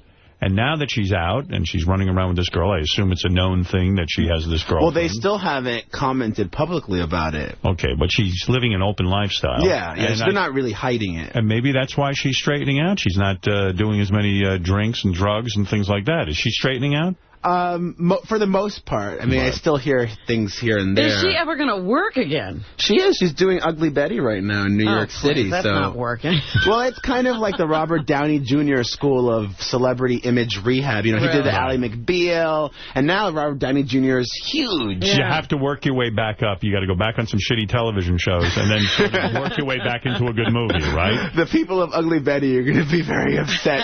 It's very sad. That's why I like Ugly Betty. It's sad that she self-destructed like this. Here's a girl who had a great career. I mean, look at her parents, though. Both of them are crazy. Right. Now, would you agree that most of the celebrities are more leaning toward Obama than there are. And they're all talking about it very publicly. I think the only one who's not is like Kid Rock. Right. And he's saying all these other losers talking about it should shut up. Right. And they're all talking about that Sarah Palin girl. They hate her. She's the hugest overnight celebrity in America. Right I kind now, of love for her. sure, yeah. Are you getting gossip on her? Are you trying to? I mean, her, the daughter, everyone. What's going on? What do you know? They're like the Spears of the political world. Really? Yeah, I love it. You're working on some big stuff about them?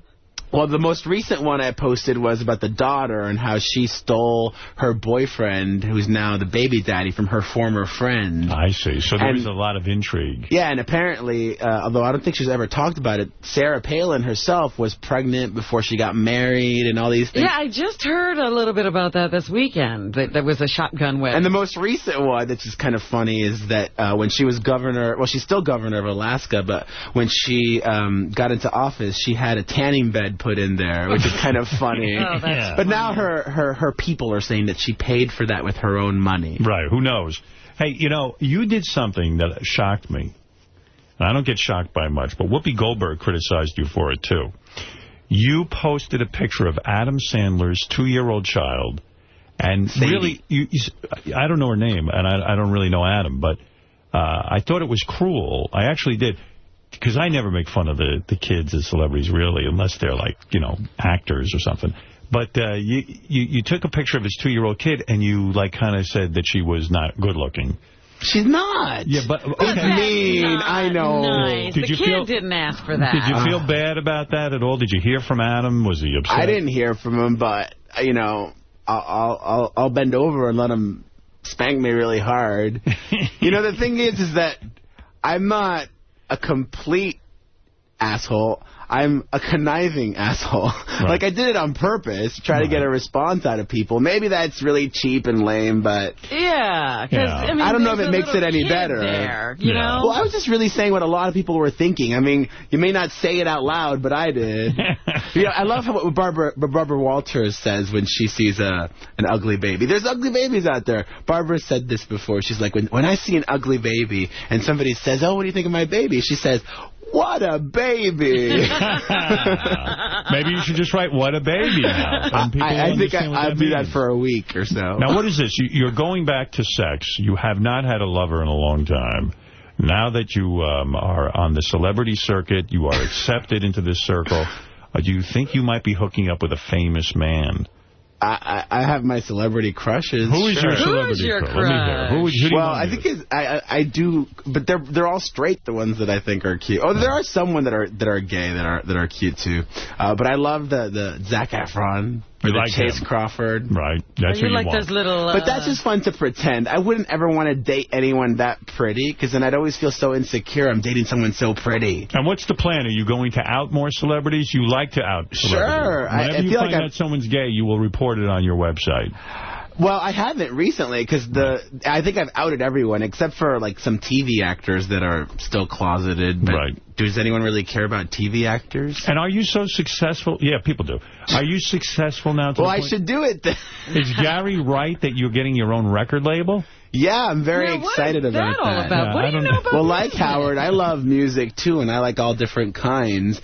And, you know, I feel like I have this wonderful opportunity. Whenever I mention a musician on my site, even if only 10% of my readers check it out, that's a lot of people checking out the music. And a lot of folks say, oh, I discovered this person because of you. So I want to really help people and discover talent that I think is amazing and guide their career along. Wow, all right. Well, that sounds it's something I'm really passionate about. I love music so much. How many readers are on that website? Well, nowadays, it's actually like about 9 million, 9.5 million a day. It's really crazy. 9.5 million a day. Individuals or... No, that's page views. People that come back more than once. But that's what the advertisers care about. And you're getting $54,000 for a spot on your website? That's if it's taken every day. It's not, that's for the wallpaper. I mean, honestly, I don't care about money that much. All I care about is that I'm able to be with my family. I was able to support them, and I don't have to worry about paying bills. I have my business manager do that. I never balanced the checkbook. I felt like really stupid. Have you ever outed someone and found out they weren't gay? And have to put them back in the closet? No, nothing like that. I mean, I've always, it's fun to speculate, but I've never said this person is if I don't know. And you started your own clothing line. Yeah, I did that. I still do. I did one collection with Hot Topic, and now I still got my line on my website. Man, I tell you. And I got a book coming out in January. You can pre-order it on Amazon.com. Now, what is in the book? It's called Red Carpet Suicide, A Survival Guide to Keeping Up with the Hiltons. And I like to compare it. Jon Stewart came out with a really funny book called America a few years ago. So mine is like the Hollywood version of that. All right. Frank, you're on the air with Perez Hilton. Hey, that's a pleasure to speak to you, Howard. Big fan, 57 years old. I appreciate everything you do. But how could we pass over Jessica Simpson takes it in the butt? Well, he heard a rumor that that's the kind of sex that John Mayer enjoyed with her, but I don't know that we can take that as gospel, but if it's true, that's very hot and makes her even hotter, doesn't it? I heard it from very reliable sources. Yeah, that's very hot. That's the best thing I've heard all day. Well, let me tell you something. There's a girl who probably held out her virginity for a while and probably... Did a lot of anal, you maybe she'd have to do a lot of anal. Right. Who knows? I don't know. Why can't Jessica Simpson hold on to a guy? I mean, what's the problem there? Is it that she's a Well, you know what's... And I kind of think it's sad. I once had a conversation with her, and she's that kind of girl that only likes to date famous dudes. She won't date a normal person. Right. And that, just inherently is destined for failure. Because when you're both really busy and you're a singer traveling the world and you're so-and-so doing that and you're never spending time together, how's that going to last? You're absolutely right. So how's it going to go with this football player? I don't know. I mean, there's rumors that she might be pregnant or just fat. But she really wants to make it work out with him. How's Britney Spears doing? Is she getting it back together? I saw her at the VMAs, and I was seated across the road from her, and I was like just staring at her the whole time. She's captivating to you? Well, yeah, for millions of people all over the world. That's true. And I was very happy to see that she looked normal and didn't seem drugged out. Because for a while there, she seemed like a zombie. Yeah, and she had the vagina. In every picture, we saw the vagina, right? She did it repeatedly. Yeah, and I love vagina shots. I do, too. We haven't talked about it. I saw a couple of blurbs while I was on vacation or something, and she lost her virginity at... Her mom, well, actually, those were reports that it may not be true, but apparently the mom has a book that's coming out all about raising two famous fuck-ups. And the mom supposedly reveals that Britney lost her virginity at a really young age, even though she claimed that it's like the Miley Cyrus girl. I bet you that Miley Cyrus girl isn't a virgin either. You think she's banging a dude? Well, Miley, ever since she broke up with that Nick Jonas boy, she's been dating a lot. Right. She's getting experience. She looks like a woman, quite frankly. She's looking a lot older than she really is. And she talks like a 40-year-old. I say she's a two-pack-a-day girl myself. Right. But and then that Britney started drinking at like 14 or something. And doing drugs not that long after. You don't like Jennifer Aniston. You mock her all the time. Why? Actually, I've kind of not learned, but I don't mind her anymore. You don't? I kind of now I'm kind of feeling sorry for her. Why?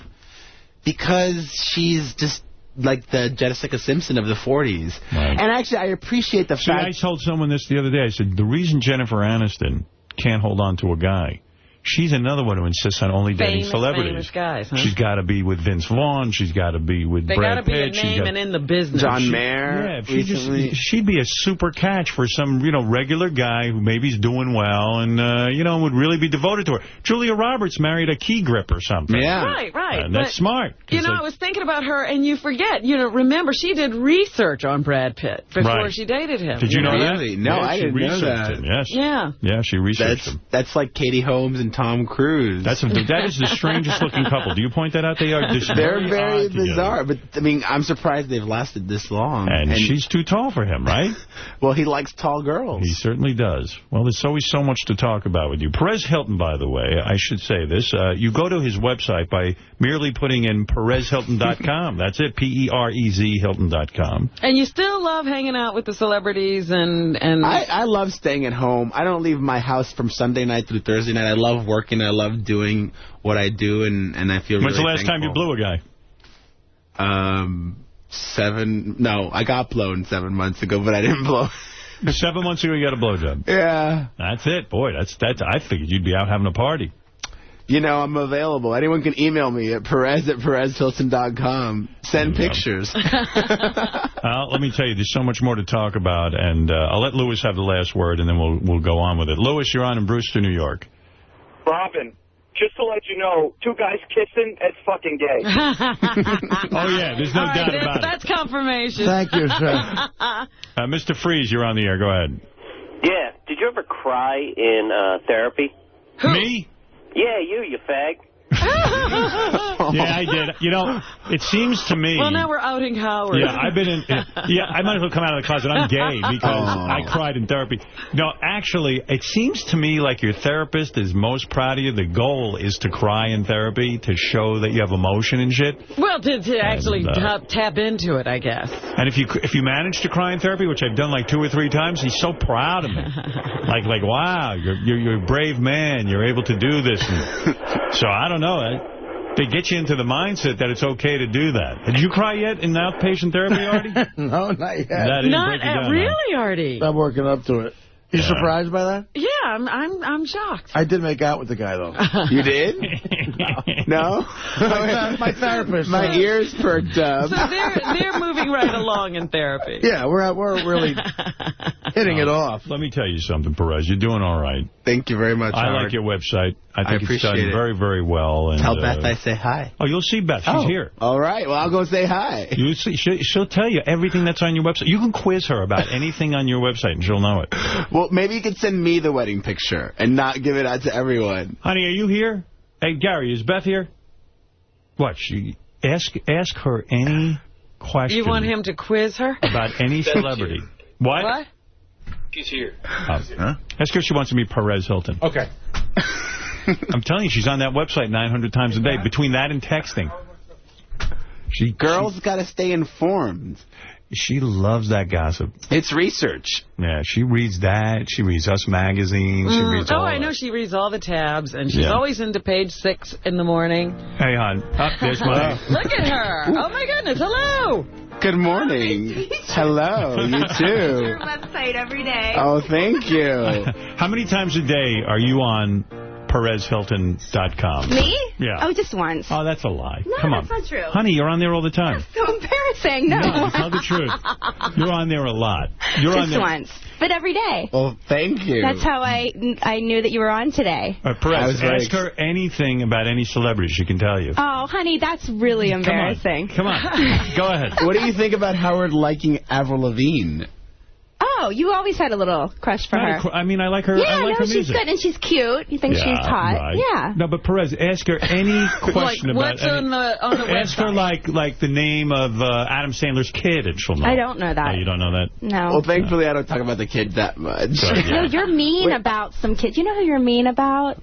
Is Demi Moore's daughter. Oh, Rumor Willis. You're really She's really mean. ugly on the inside. On the inside. She's so ugly. What are you saying? You see, the thing about Beth Rumor... gets upset when you do that. I leave the kids out of No, it. I think she's ugly on the inside. Here's my thing about Rumor Willis. She's kind of like a dude, no, she's not a dude, but like there's just some people that fuck their way to the top. She fucked her way to the top without having sex. Like she kind of latched on to other celebrities just to try to get famous herself. Like she was hanging out with Lindsay Lohan, and they were BFF for the longest time. She was hanging out with Hayden Panettiere, and they were BFF for the longest time. She put herself in the spotlight, walking the red carpets, and she was doing nothing. She was just Bruce and Demi's daughter, and that to me just kind of made me... In other words, you don't respect her because she's only Bruce and Demi's daughter, and that you can't be famous just for that. I mean, you can, but and you she don't like is. it. But that puts her on the shit I list. just didn't like how she went about it. Yeah.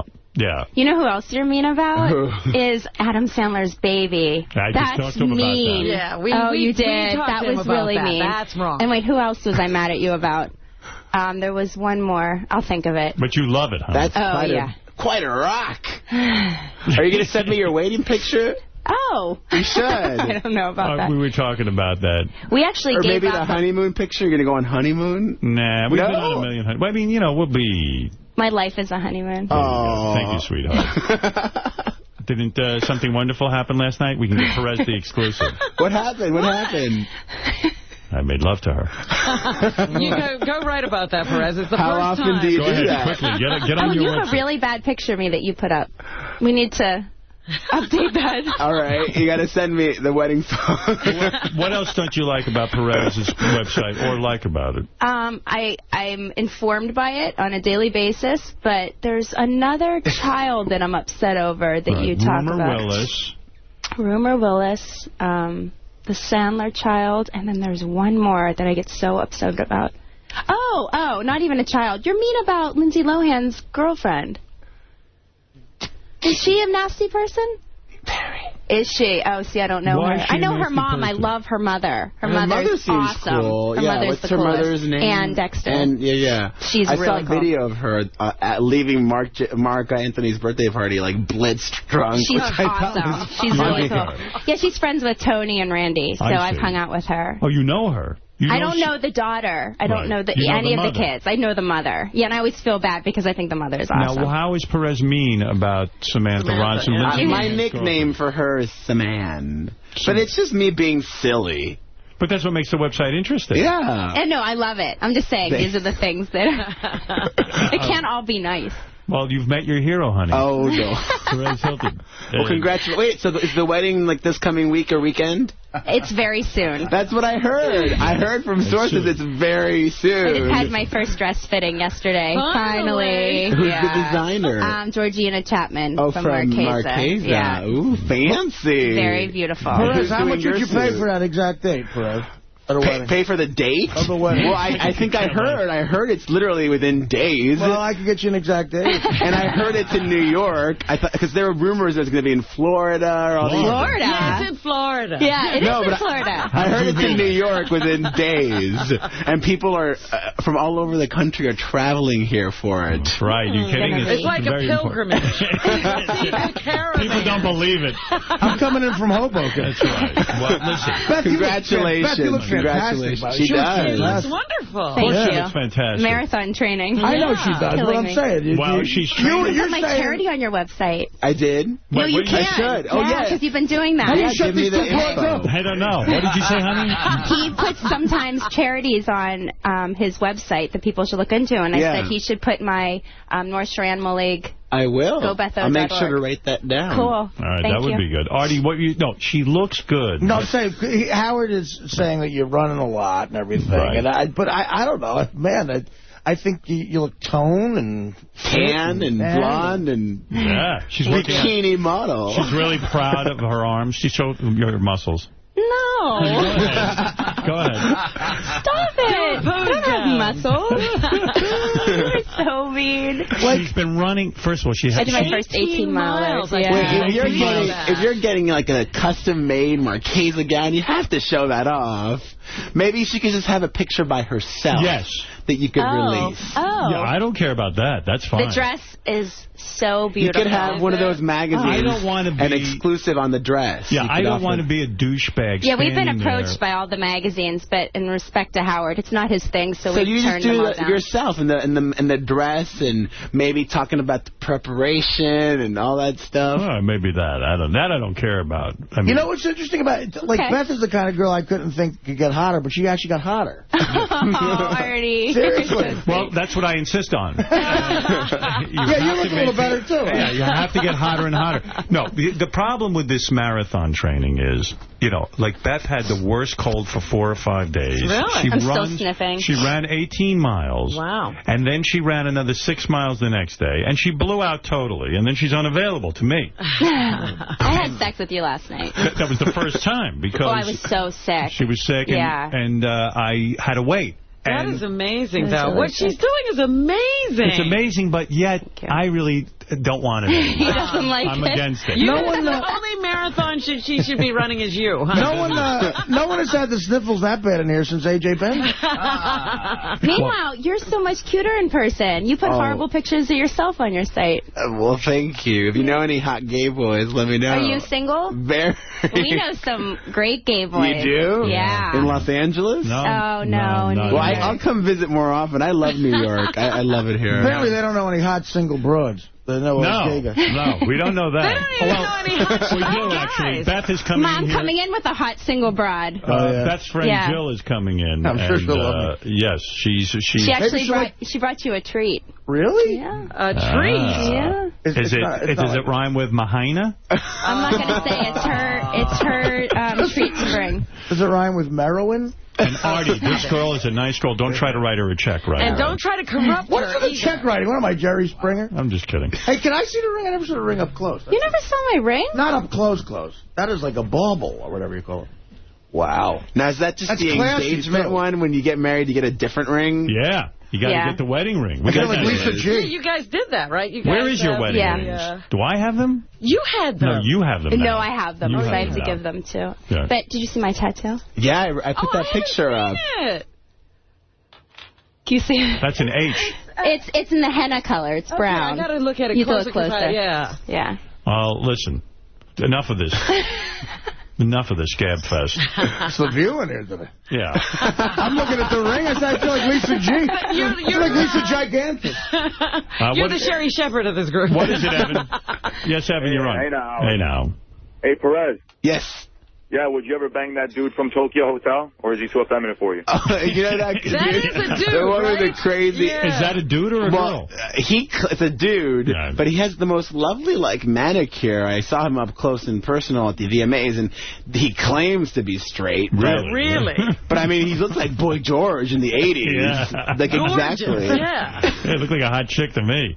I love it, though. I love that he's European. They get away with more stuff there. I guess so.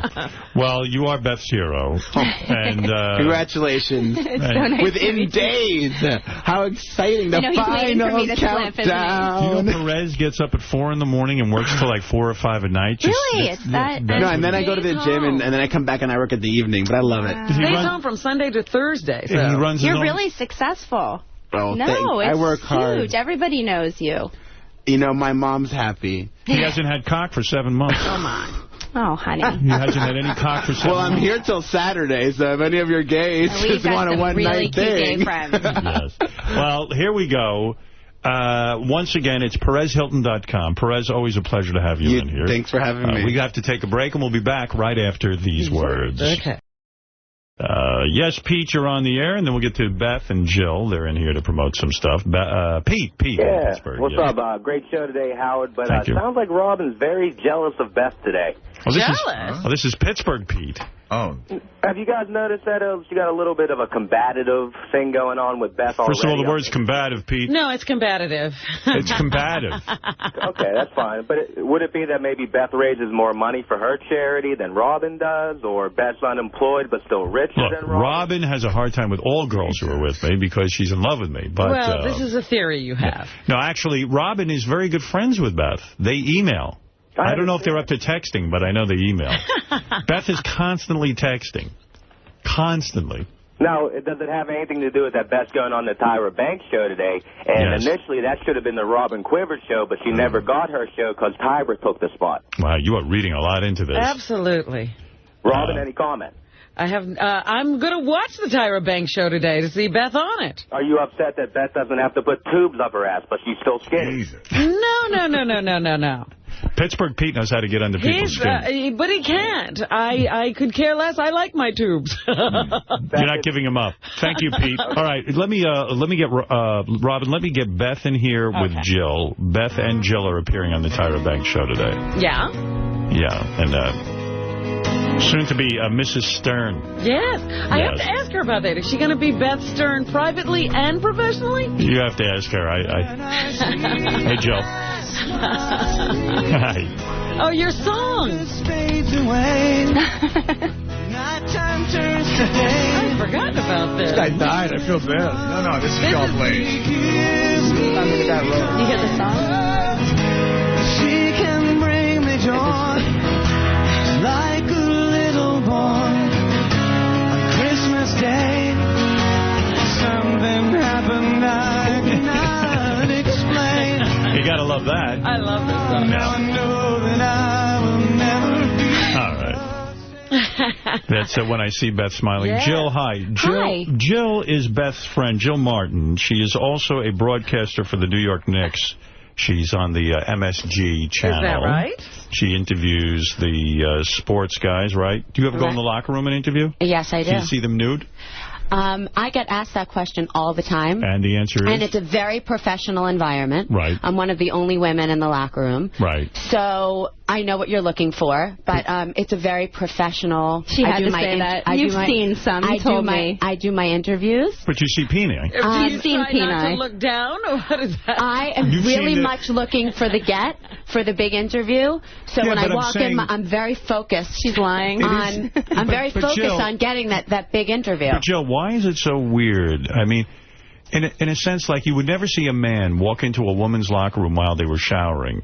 That would be considered perverted and wrong. I mean, if I'm a New York Knick and I want to take a shower, I really don't want a woman watching me shower. Or do you not? Do you really not?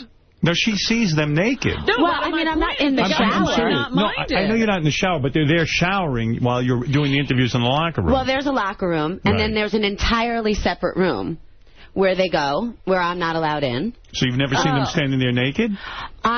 It is a locker room where people get dressed for the game. Right. So you see them nude. So often, my question is, often they are getting dressed.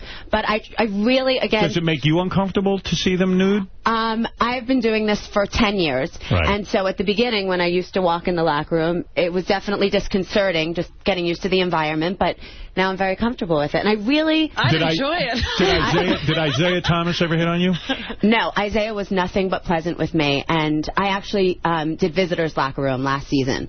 So I wasn't in the Knicks locker room as much. But I have nothing... Is Isaiah over 9 inches?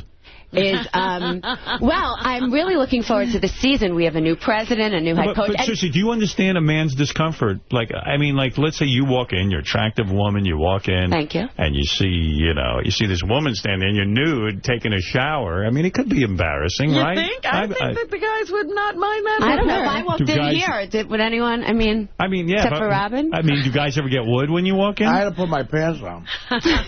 Do guys ever get a boner when you walk in? You know what I think would really work, though, would really add? Look what I brought you as a gift. What? Oh. Carvel. Jill is so great. You talk about, you know how always had to get a good gift, Robin? Jill does, too. I had Jill over one night because I was out of town. Yeah. Jill and I had a great night. First of all, I didn't realize, I totally know Jill's work. She's the hot broad for MSG. I didn't realize that. Wow, thanks. Well, you can have 2 flying saucers. By the way, I watched the Knicks game. Thank you. Jill, we were watching a movie, and Jill brought over flying saucers from Carvel, which was that was great. Nice, yeah. You know what was so cool? And, like, I said this to them, is that's when I knew we would become good friends, because I walked in, and people would bring to them, fancy cupcakes, or... I said, you know what? I was in sweatpants. They invited me over to watch a movie. I said, I'm going to bring Carvel. And I walked in, and they said to me, wow, this is the coolest gift ever. Not they. I said. Howard. Well, Beth was No, asleep. I was sick that night. Yeah, You're always remember? sick, honey. That was a great movie, though. That was good. We saw a good movie. Now, let me just say this, that in addition, Jill is also on the Today Show. And she has also been a fashion contributor for Us Weekly. But more importantly, she's on the Tyra Banks show today for a whole hour with Beth. Right. And the two of them are on there, yentering it up with Tyra Banks. About clothing that looks good but is cheap, right? Right. I'm actually wearing a vest from H&M that was $29.99. H&M, one of the best stores, right? Yep. Necklace H&M, $5.90. Wow. We really themed it today. Didn't plan it, though. That's good. So the vest you're wearing and the necklace you're wearing, Jill, they're very inexpensive items. And you look at these items and you think, wow, these girls are rolling in dough. They're and that is the theme. Clothes. That's the theme of the Tyra But don't show. ask me how much my shoes cost. How much do those cost? I'm not even saying. Wow. Now, also, Jill, you see, Artie, I was thinking of Jill for you, because you always say, does Beth have any single friend? Are you eating? Yeah. Oh, give him a flying saucer. Wait. Did you stop eating so he can make an introduction? Look at these. Have you ever seen these? No, I love those. But You've seen them? Howard got me into this new lunch. Are you eating lunch already? No. Dessert. I love these. I got to say one thing. Yeah. We are enabling. I think we are enablers. Right. Look at that. Artie's eating his lunch. I didn't bring it. Jill brought it. No, the item number... that at the door. Item 146 in the... Jill, item 146 in the vending machine has changed to Grandma's mini sandwich creams, vanilla. Jill, why are you still single? I don't get it. I mean, you're good looking, you're smart, you've got a good job. Why are you still single? That's nice. Yeah, That's a nice thing to say. What is going on? I don't know if you know all the details when I email you and call you about everything. She's got a lot of dates, but her most memorable date, Jill's the mysterious woman that used to date Steve Guttenberg. Oh, you dated Steve Guttenberg. That's Really? right. I do know that. Honey, you remind me. I see him a lot, you know. Yeah. You do? Well, we go to the same gym, yeah. We had him on the air, he works and out. he admitted he has a huge penis. He did it. Oh, I heard that interview. Yeah. And Steve is a lovely man. Right. And we dated for a while, on and off. And you're not being fun. I know. Talk about how painful it was. He's crazy in bed, she says. What do you mean? I heard the interview, and I think that everyone was really... What does that sound? That's you screaming when you saw Steve. Oh, I forgot we pre-taped that. Right. That's Guttenberg banging Robin. So you know banging, that. No banging. How long did you go out with Steve? We dated probably on and off for a year. A year. And on and off. Right. Dating. Were you in love with Steve? No, I was not in love with Steve. You were not. Never felt like, man, this is the man I could marry. No, I haven't felt like that, and probably since Miami. This is the man I can marry. I dated someone for a long time in Miami. Right, and so you haven't met a guy in New York that really... Right. Lots of dates, though. Yeah, no, I know she dates all the time. She can easily get dates. The That's girl's nice. a good-looking girl. It's hard, though, in New York. I mean, you meet a lot of people, but it's very difficult to find someone who you... Beth totally and I feel you're looking for a very wealthy, famous man. That's what we're hoping. Howard thinks that. I don't never. You don't think that? No, I know she's not. I don't know about famous. First of all, I'm kidding. She's hugely successful. She makes her own money. She's not. Why did you break up with Steve? She wants a famous poor guy. Right. Why did you break up? That's exactly right. Well, then I can hook you up with High Pitch Eric. Joey Buttafuoco. Why did you break up with Steve Guttenberg? Now that seems like a good catch right there for you. You know what? It sort of just dissipated. I started seeing somebody else. He started seeing somebody else, and then it sort of went away. Fizzled. It fizzled. But it fizzled. Oh, I like that. How many times can you watch Police Academy 4? Well, I mean, there's 6 of them, and Cocoon, and 3 Men and a Baby. I mean, did he ever sit there and watch his movies with you? That's all we did.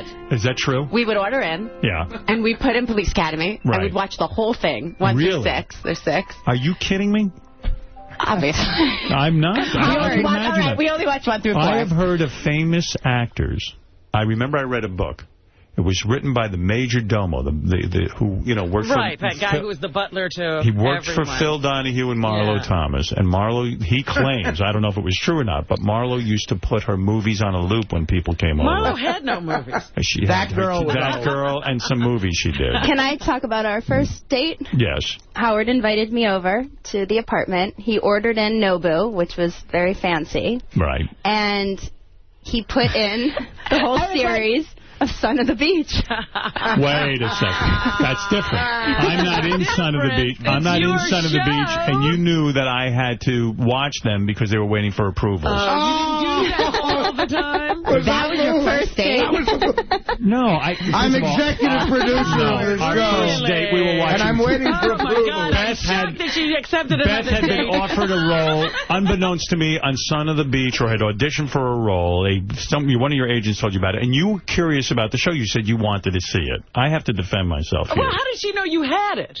She knew I was the producer of it. Yeah, but how did she know you had it right there and could pull it? I actually didn't even know you were the producer. You were talking about it. And then I said, I think I auditioned for it. I know I auditioned. And then I came over. I was eating my rock shrimp watching She Son of the said Beach. she wanted to see Son of the Beach. Oh, sure she did. Honey, that was 8 years ago. It's okay. No, it worked. it's true. It worked. It turned me on. Well, I gave you a choice, Son of the Beach or Private Parts, whatever one you want to watch. All right, Jill. Wait, let me just say, I didn't know my favorite story that you told on Tyra was how you proposed. I didn't know that story. I told that on Tyra. We've told that already. Yeah. Oh, you told it here. I didn't know that story. But that's better than your first date. I mean, thank God. I was nude. Meanwhile, on the Tyra Banks show today, I had nothing to do with that horrible balloon sculpture of you. I was so mortified when that came out. What is that? What is this all about? I don't know. Kathy, I'm going to kill Kathy. Kathy Chermel is they decided to surprise me with, we were talking about different centerpieces for less and how balloons are cheaper than flowers, and balloons sometimes add a little pizzazz more so than flowers. So we were discussing that.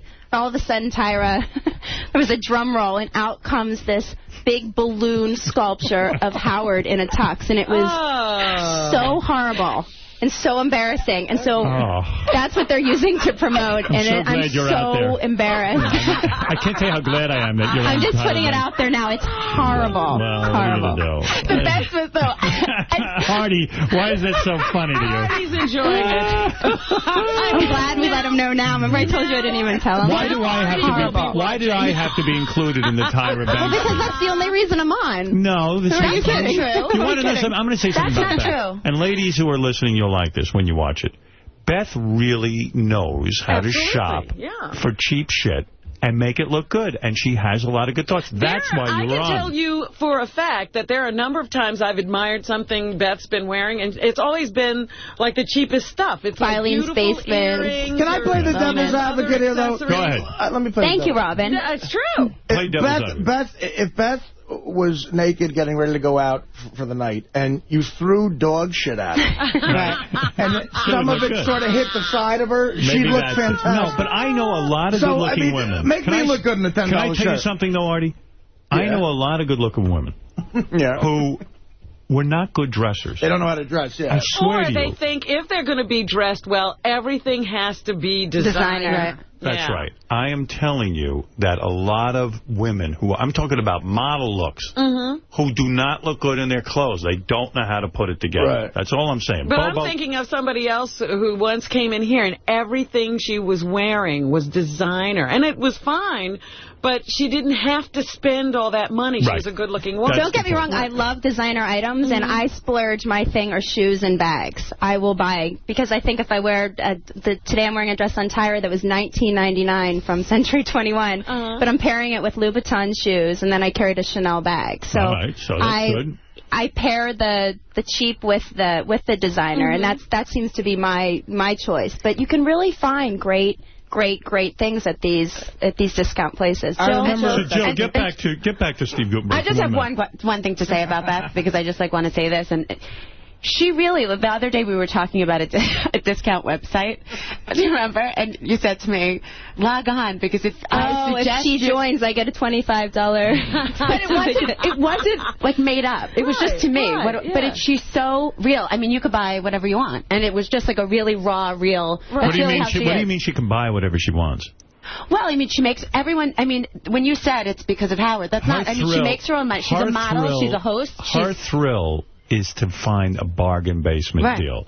But that's what Jill's saying. That's what I'm saying. She wanted the $25 discount. It's the truth, Jill. $25. And I remember please join. I remember the woman Robin's talking about who came in here with the designer stuff. But, how dare you make fun of Beetlejuice's sister? Bobo, you're on the air. How you doing there, Beth? You look beautiful. Lots of luck to you. Thank you. Listen, is Howard still uncomfortable with you getting a massage by a male masseuse? Yes, I am. I did that once, and that was the biggest mistake of our relationship. Really? And I have not done it again. I don't... Jill, do you get a massage from a male? Yeah, I mean, I wouldn't even think that was a big deal. Well, she's single. But you're single. When you're dating a guy, you don't want to... I wouldn't even think about that. Has a man ever been inappropriate with you while you're getting a massage? Be honest. No, really no. Did he ever rub your breasts? I mean, I've heard... No. Did he ever put his finger in your ass? Oh. No. That would not be inappropriate. You had to think about it for a while. No. Did a masseuse ever impregnate you? Well, I mean...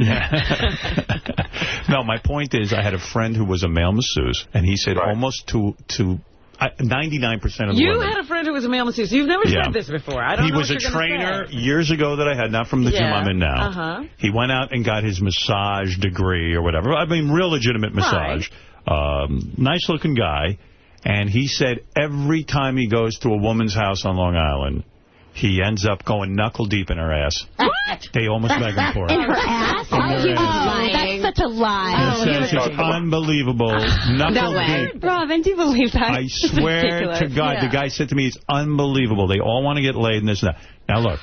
Whatever. We've even had our own Robin Redzinski when she worked here. Well, that was in a foreign country. So what? I was molested by a woman.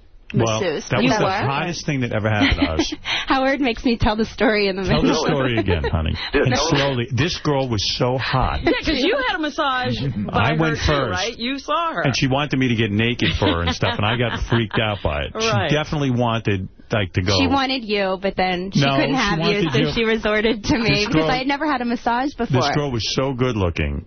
And then Beth goes in and tell what happened. This drives me crazy. No, I'm not going to go into Tell that. it. Tell it. no, Come on, Beth. No. Tell it. I'm embarrassed. No, you go ahead. First of all, I didn't know that you needed She never had a massage. cover or a sheet on top of you. So she had to get naked, and I was naked. And I started face up, so I'm buck naked. And no covering. And she spreads my legs. I'm getting such a and she's fucking boner. massaging my inner thighs. And I'm realizing as she's massaging my inner thighs, her pinky or her thumb was actually rubbing me. You and quit. it felt, I'm not going to say that, but that, was that it the area. clitoris? That area. Go ahead. And it felt really good. And I'm thinking, wow. and then I was starting to get angry, thinking that, imagine her doing this to Howard, you know. Yeah, she rubbed my clit. I'm just joking. And So it felt good in like a sexual way. well, no, it just felt, I don't know. It was very erotic. Right. And I was enjoying it. I was enjoying it. I didn't have an orgasm Did you or anything. spread your legs further apart? When she was doing that? Yeah. No. She was, I think I was very stiff But because she was spreading you open. No, she opened my legs Right. at the beginning of the massage. And then she had the pinky. But then I was embarrassed. I'm thinking, it's so bright in here. And then she's rubbing. that's a little she's, crazy. Like she's using all of her fingers on No, your no, no. She was massaging my inner thighs, but as she was doing that, the side of her hand was rubbing into rubbing. and it was intentional. Yeah, that's Well, awfully high up on the thigh. Did she try to kiss you? No, but then it got to the point where it was feeling really good, and she started to get, I think, a little more Into it? into it. Like how and so? I mean, it was definitely, the contact was good. Did she ever make any noise or anything? She was saying I was so beautiful and my skin is so creamy. I don't know. She was saying all kinds of... She was saying kind of romantic things. Yeah, she was saying, oh, you're a model. You look like a model. And first of all, I was flattered she's saying that. But then my eyes were shut. But it was really... I had never had a massage before. You can attest to that. She's telling you how beautiful and I thought you are. this was a massage. Wow. She's telling you how beautiful you are, and then she's rubbing, and then she got more aggressive on the clitoris. No, I don't think she actually ever touched the... Clitoris. Yes. I think it was just the whole area she was rubbing. So when she stopped rubbing it with the side of her hand... I'm making the story so unerotic. Oh, no, you're doing fine. Sounds great. Keep going. She was rubbing it. Bobo's almost finished. But then the sad part of the story... No, she was rubbing it then with like her fingers. No, this was this portion of her hand. But she got harder with it. Like she started pressuring it more and more and more. Yeah. Like trying to bring you to an orgasm. It felt really good. You know what? I think what would have... like you never really responded, but if you had started... Yeah. It probably could have... But then the sad part of the story is I started to realize, wait a second. You didn't come from that? No, because I started to get, it was feeling really good. My eyes were closed. The music and the incense burning, the smell was so beautiful. So she and set up the right environment. It's feeling good. And then I got to the point before I think it was going to go to that next level. Where she'd put the finger in? I sat up. Yeah. And I was really uncomfortable. And I went to grab my robe that was sitting there. And she saw by the look on my face that she wasn't, it just was going to go no further. And so she walked out of the room. Do you think she was getting ready to put a finger in? I didn't even go there with my thoughts. Right. But she walked out of the room the second you sat up? Yeah. She knew. Yeah. She So got that it was out. the end of the massage. That was the end. Wow. It was cut short. Yeah. It was cut short. That's so hot. Yeah. I have such a boner. Oh, yeah. Honey, I have a boner. Is this chick But it blonde? didn't go anywhere. No, she was this little, I'll describe what she looked like. She was about 5 feet tall, little, super skinny, beautiful. Gorgeous. She wasn't 5 feet tall. She was about 5'6". Oh, you think? Yeah. She was tiny And and she slight. had a She had killer really body. beautiful body. She had this black sundress on, but she didn't have any undergarments under the sundress, so you Right. could see the outline of her Yeah. breasts. So and even they were, that is not appropriate and she had this masseuse garb. Yeah, and she had this long Brazilian thick mane of hair that was Yeah. just all She in was her gorgeous. eyes and her face. She was very bohemian, very, very She didn't sexy. even work there. Yeah. She probably didn't even work there. Can I be honest? That's funny. I swear I want to know the truth. Have you ever fantasized about her since the About massage? her? Yeah. No. About that massage? You know, when we're in the middle of or about to make love and you told me to tell that story, I think that, you know, my mind has gone there, Yeah, I like when you tell that story. Alan, who's that other girl that Beth was fantasizing with? Remember for a long time? Oh, the L-Word girl. That show better come back on the air. You ever fantasize about Jill? No. Tell the truth. No, Jill's, no. We don't have, I'm not a, you know, I'm not a, first of all, I'm not a lesbian, and I don't think about women. I really am so attracted to you. You know that. Love. But Jill is, I don't know, Jill's like my sister. I feel like she's a sister. We've gotten no chance you and Jill really could get drunk and then, like, do me or something. No, I think she's magnificent, and I think she's so beautiful. But right, well, that's out, I guess. We're not sexually connected. To get drunk and try to get both of them in bed? What if you guys get really drunk and you end up in bed with me? You two aren't going to screw around while I watch? Honey. All right, just asking, that's all. I just want to make sure. That would embarrass me. You would get really jealous. You even said, we've even discussed about, I mean, I don't think I'd ever want to bring it. I know that I would never want to bring anyone else into the bedroom, but you've even said that you would get extremely jealous. I think I would of a girl, because even with the masseuse, remember, didn't I show up because I had an inkling that she was into you, and I showed up to get you? He was waiting for me. Yeah. I was like, oh, I might lose this one. You better go down there. But so you like the story, and it turns you on, yet you would, the reality of it is you wouldn't like that. I get jealous because I like What if I told you I had full-blown lesbian sex with her? You would be very, I think, upset. It's the fantasy of what it could have been that turns you on. Yeah, I think so. Yeah. Although it would be hot. I don't know. I'm confused. It's like Bobo's in the room. Yeah, right? Yeah, Bobo, you're ruining me. Get out of here. Afraid of the male masseuse, Howard? I mean, I've never heard that story before. As a man who's in love with this woman, I want some guy seeing her practically naked, rubbing her ass cheeks. Yeah, I have to agree with Howard. It's just not going to go down. I don't want it. Well, Jill, I don't know if you know this, but, you know, Beth went down to, some resort, and the masseuse was a male. She was like, oh, I forgot to ask. So she didn't want to walk out on the guy, so she got the massage. And then she came back and told Howard. He locked me out of the room. He locked the door. I don't want to know. And it wasn't a joke, and it wasn't funny. He was really pissed. And she lied to me. I lied. Pissed. I lied. Wow. I'm such a bad liar. I was going to say, I can't believe you could even lie. She goes like this. I go, how was your massage? She goes, oh, she was really good. I go, he. I go, no, he. Listen, there is no way. I think he was gay, to be honest. Good. Let me just tell you something. He was not gay. He was not gay. All right, you can't even lie for 1 second. Jill. If you were my girlfriend and I found out you were getting rubbed by some dude, I wouldn't like it. It's so funny. I would never expect you to be like that. Oh. What if I wouldn't? All right, Howard, what if the guy is gay? Is that all right? Yeah. You know what? I don't believe that these guys would be entirely gay around Beth. Like, I think that they would see that and go, you know what? She's very attractive. I'm going to fuck with her. Okay.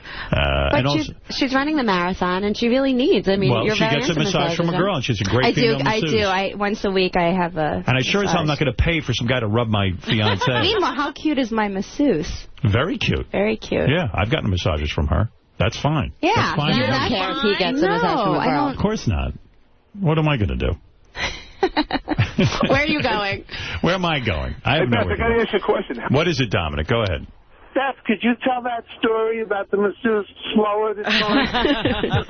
It was very hot. Oh, my goodness. Leslie and I would like to hear it slower, all right? Dominic and Leslie, thank you so much for that generous donation to my run. I'll be racing with you, I'll be sure. You'll be in a car. Now, by the way, Beth is training very hard for... Let me give all these plugs out. Okay, here. And by the way, do you want to say about Steve Guttenberg's penis or why it was so... You know what? I really had a... Can I ask you this? How long were you with Steve Guttenberg before you made love to him? Oh, my God. Don't skirt around. I mean, it's not skirting around. I really, I'm thinking. I mean, we dated so on and off even when I was in Miami. Was it by Police Academy 3 you were dating? Oh, I mean, no. No. Yeah, Cocoon we started. I mean, I was probably 8. So there came a time when you saw his penis because you became intimate. And when it was so large, were you like, oh, my God, I don't know if I can... It was large, right? I heard that interview. And it seems to me, and I'm just saying this in a way that I'm not going to get fired from all my jobs. When I heard the interview, I said that girls that must have dated him probably were very happy. Oh, okay. Was he as big as the Knicks players? Not as big as you, anyway. You know, I didn't work with Ewing. I was in Miami when the Heat won the championship. So Shaquille. Is he as big as Shaquille? You know, it's really one guy is 7'6", and Steve Gutenberg's probably what? Yeah, but that doesn't matter the size the of penis. No, I'm just saying it's it's hard, it's relative. But no, I will say that Steve Gutenberg. She told me it's really big. And was it painful? Did she say? I never asked her that. We're not there yet. But she said it was. I think we're there. That you could, I mean, I don't want to talk about it. She said it was really big. I think that we're there that you could ask me on a personal level in terms of. Did it hurt? No, I mean not now. Did you have trouble accommodating, or could you... Steve and I had a very nice... Was it too big, or you loved it? We had a very... She loved it. We had a very good relationship loved it. for a year. Yeah, she loved it. You're not going to get fired. I'm answering for you. No, well... Well, if you loved it, then why break up? She said that his stamina... Oh, is he a stallion? Well, hours long. Hours upon hours of lovemaking. I see him in the gym, and I never think these things. Steve Gutenberg can last for hours with his big schlong? Is that what you're here to say? He doesn't That's what I'm saying. Is it difficult to go back to a normal-sized guy after something like that? You know, we broke up because... We didn't break up. We didn't You're break still up. with him?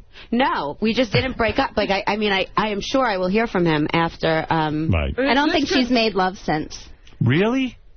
Is that true? You are such an... I would never think you were like this either. She plays this like... Is that true? You haven't been with someone since Steve? I have had... Are you waiting to heal? I have had... No. Oh, wait. Mentally, I was very hurt. I'm waiting to heal. No, I have had...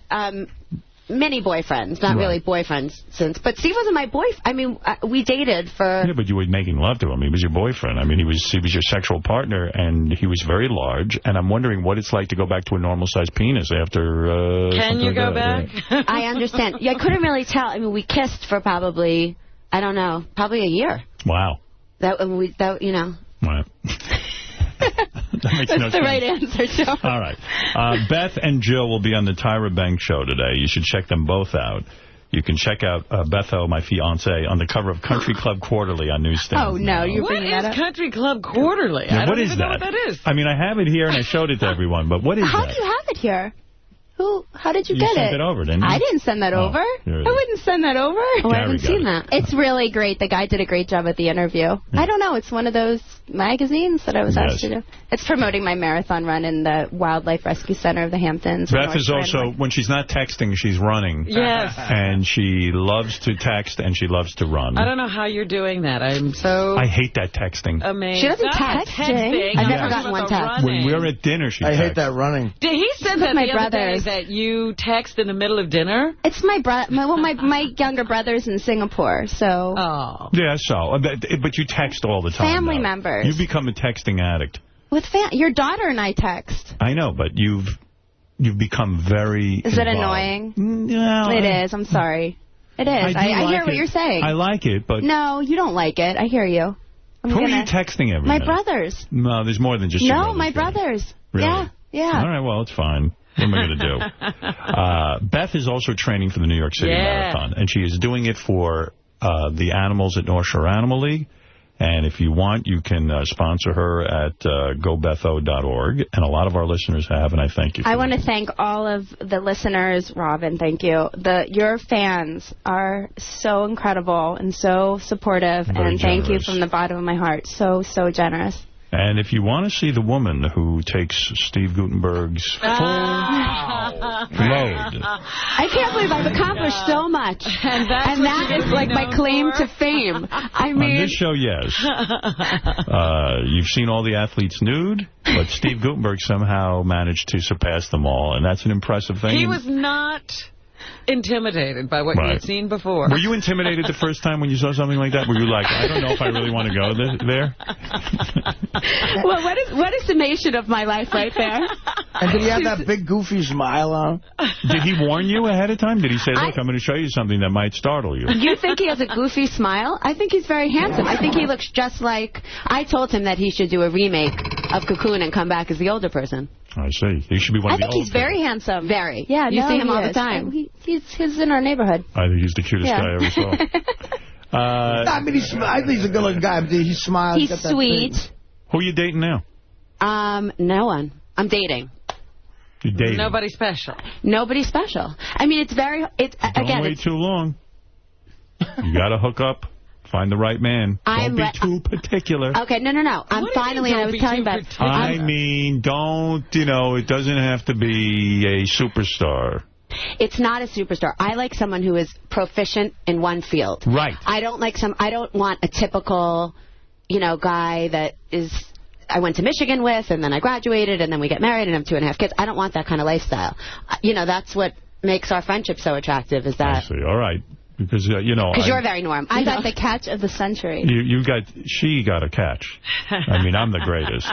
Forget anything else. Right. Every time she talks about you, it is like. Did she tell you about my lovemaking? A little bit. Yeah, she did? What did she say? It was really nice last night. I gave it to you good? No, it was really beautiful last night. Because it had been a while. Right. You've been sick from this fucking marathon.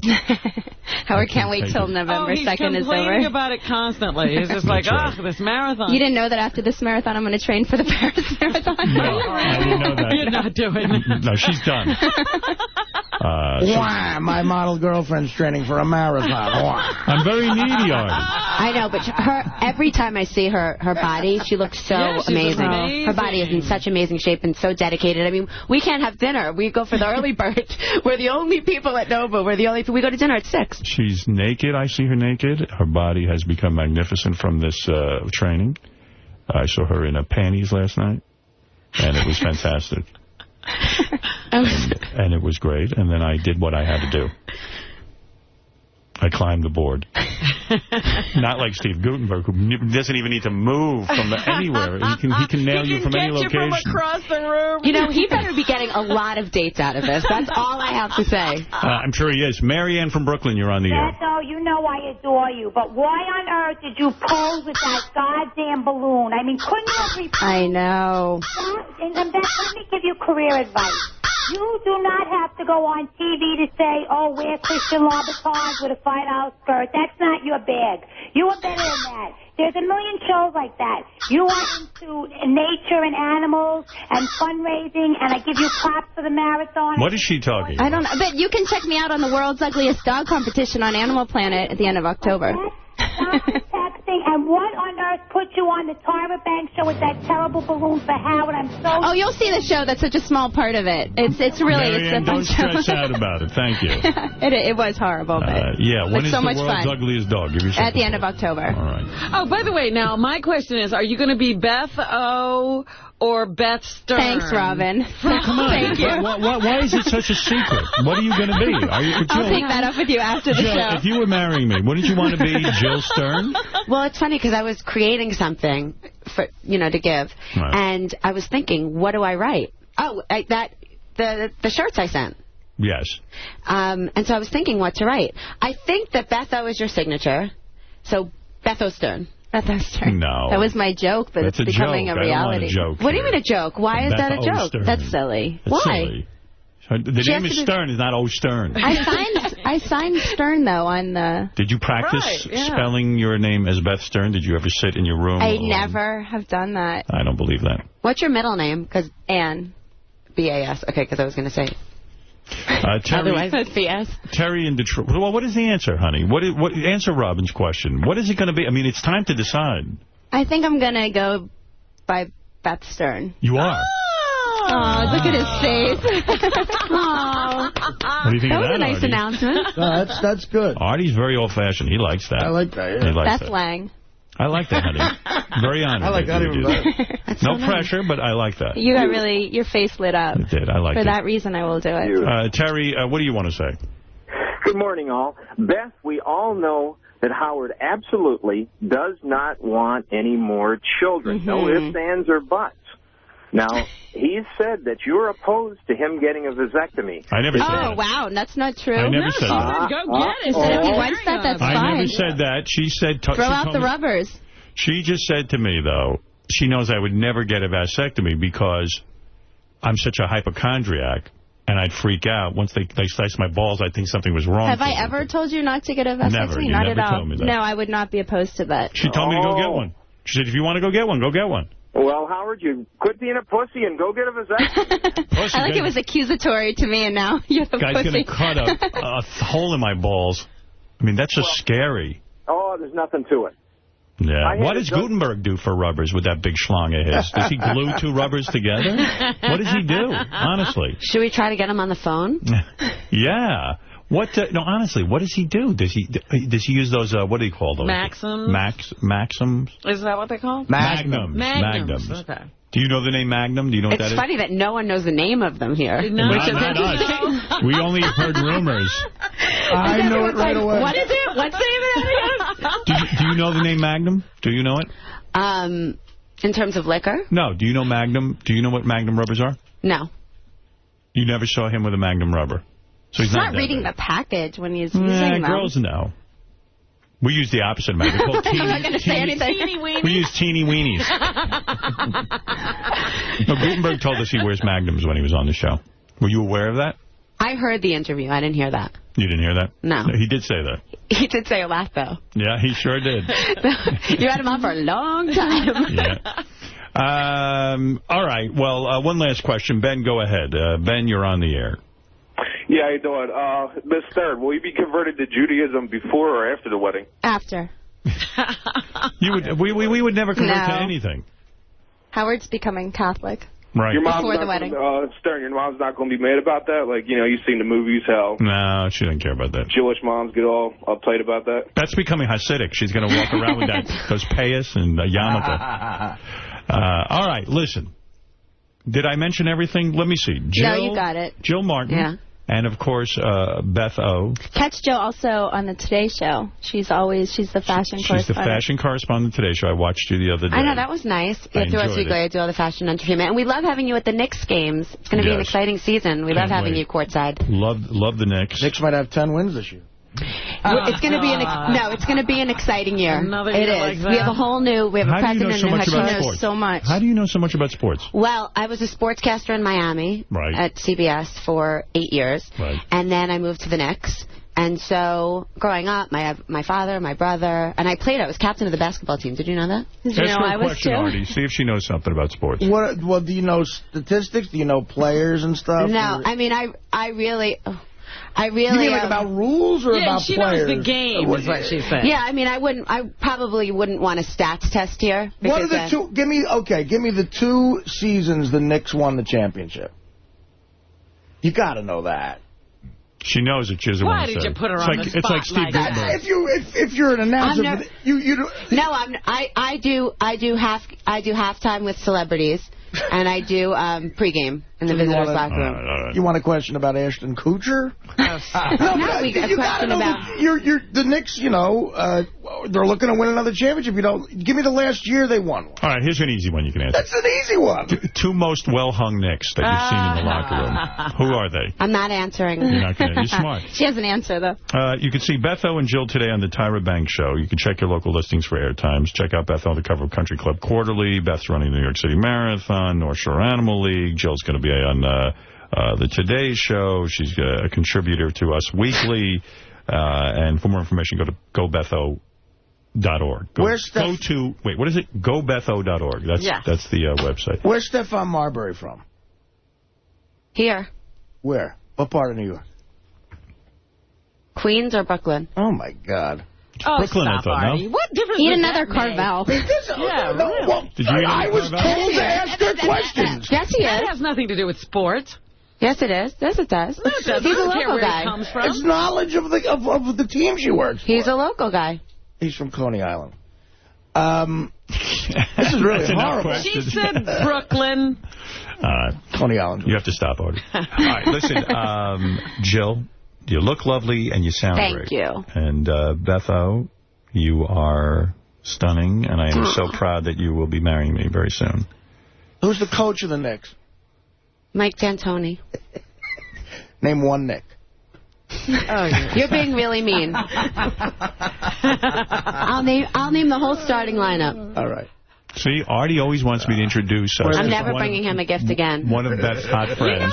I know. And now he's antagonizing. What did he say to us? He said he could argue with a woman in about 10 minutes, and he's proving it here. I don't like when broads claim they know sports. That's not what I said. I said that I worked for a sports department in Miami, and so I worked with the Dolphins, and I worked with the Heat, and now I'm with the Knicks, and I'm very proud of it. Right. And we're going to have a very exciting season, and we'll be...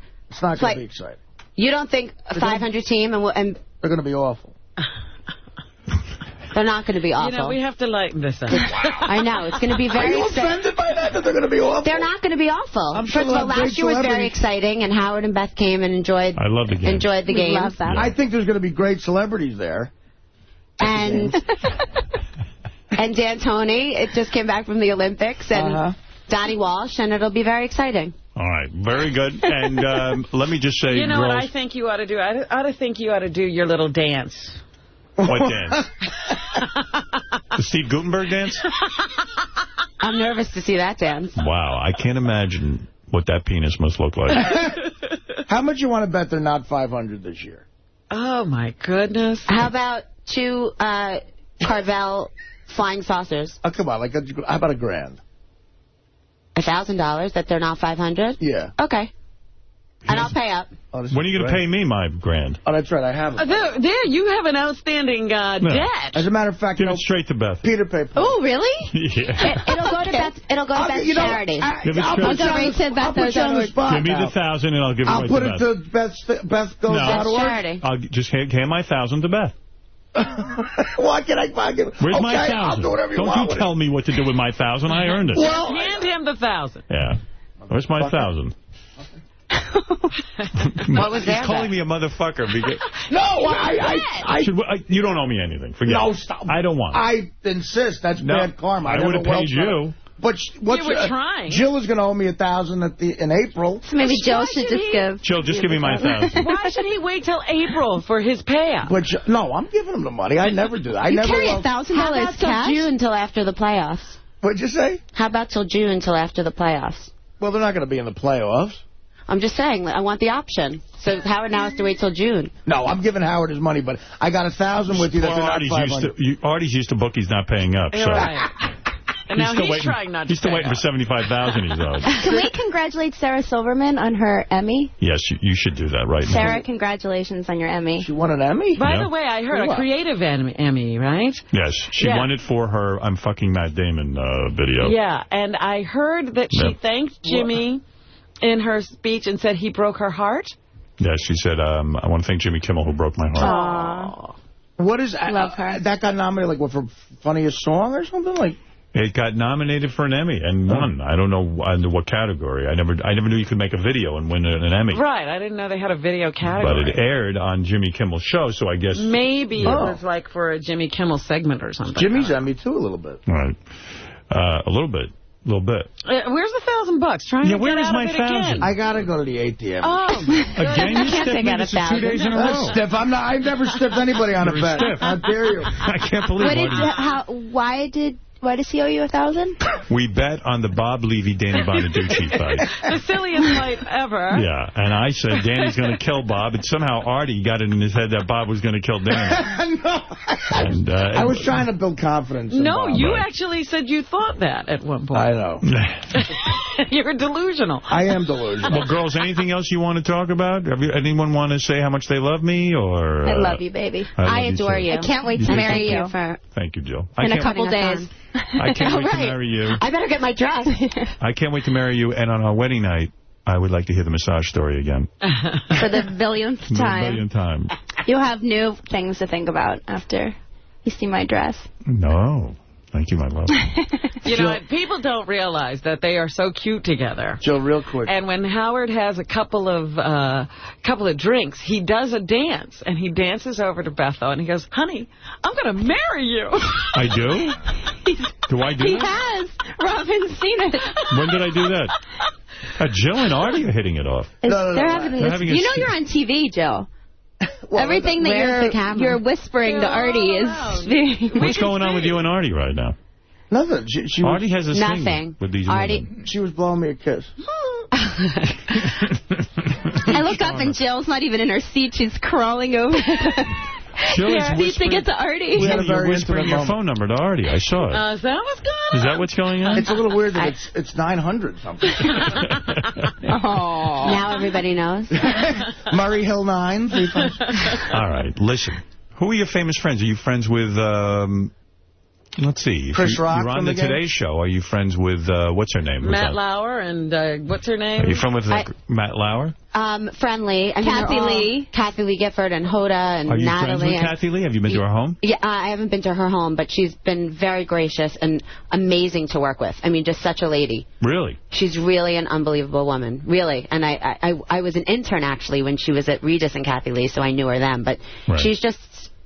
Treats you well. The consummate professional. Okay. All right. Just wanted to know if there was anything there that I should know And what's about. that other woman who left The View? Meredith Vieira. Is she good to you? She's very... It's such a well-oiled machine there. It's just an amazing place to work. It really is. Kathy Lee upset you're friends with me? We've never discussed it. Don't mention it. I wouldn't think so, though. She's very... She wants it from me. She's jealous of Beth. All right. Listen, girls. Enough is enough. You had a killer time here. I had a killer time with you. And it's even hard to say goodbye because this is so much fun. But it is... Bong Hit Eric wants to say hello. Yes, Bong Hit? Hey, now. Hey, now. I just wanted to say I think that Jill is gorgeous. She's almost as hot as Beth O. And it's unbelievable Hotter. that she's still single. I know. so nice. It's surprising that I'd she's love to take her out. I was going to say, Bong Hit, you're single. My parents would be so proud that I go out with Bong Hit Bob. No, Bong Hit Eric. Bong Hit Bob is someone else. Oh, he should go with a B for alliteration purposes. Eric, give her a Bong Hit right now. Okay.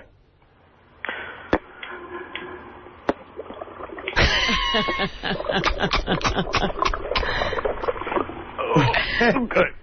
Nice. Oh, my father's listening, and he would be so proud. Are you free Thursday night? I've been cutting down a lot lately, though, I got to tell you. And I just quit cigarettes on 9/11. Guy, he's Steve Gutenberg without the penis in the career. So. But Jill, are you only into the black athlete, or would you also go out with the white She's into non-athlete? She just said she went out with Steve Gutenberg. Yeah, no, she's into white guys. My bad. Beth, you'd be proud of me. I just rescued a dog. Oh. There you go. Very proud. All right, You let her out of your house? Great interview, Howard. That massage story was awesome. Yeah, that was so hot. You should have seen the girl who was massaging her, too. Can they reenact it? Jill? And I am such an asshole because I had the massage the day before. Yeah. Really? And I go in there, and she says to me, please undress. And she's standing there. She doesn't leave the room, and there's no towel. Were you attracted to her? I thought she was attractive, yeah. Were you attracted to her? No, I'm attracted to you. No, but you could say. Yeah, I thought she was attractive, but 8 years later. she was a little scary to me, you know. I mean, I didn't go there. And plus, you were smart. You banged me right before the massage. Smart. So I wasn't... And then... I was like, wow, this is just weird. Like yeah, no covering whatsoever, and she's not leaving you alone. And what does she look like? And I'm not hung like Steve Gutenberg. Can you describe her to us? What she looks like? I already did. The cute little Brazilian girl with the long mane of dark curly hair going all the way down her back. Yeah, no, what about this one you were mentioning, Howard, that currently massages you? Oh, she's cute. She's cute. She's cute. She's very cute, but you know. She's married. Yeah, we're not She's going. a child. I'm not going to be some weirdo. She's not. I'm not going to chase her around the massage table. Beth, great job with the play-by-play though on the massage. Oh. It's really nice. Yeah, I got some good marks with you guys. Can you tell it on the Tyra show again? I can't believe you were naked with your legs spread akimbo. And then, like, her putting her hand, like, right on your vagina. And it felt good. What do you mean by that? It felt good. So maybe you want that again. No. Maybe you want to be in a room with me. Maybe you want to be with me and a girl in a room while a girl massages you. No. I don't want to bring anyone into our room. I wouldn't want that either. We're beyond that. Yeah, we're way beyond that. We're getting married. Can I ask how close to the clitoris she actually came with? Very close. She was on it. No, not on it directly, but rubbing the whole area, which definitely it nicked up against it. It moistened you up a little? Did you get wet? I don't know. You did. I don't. Be I mean, honest. I don't Be know. honest. I don't know. You know. It felt good. So you got That's a natural reaction when something feels good. So perhaps you were wetter than when Steve Gutenberg first showed his penis to Joe. I believe. For Steve. Who is Steve Gutenberg?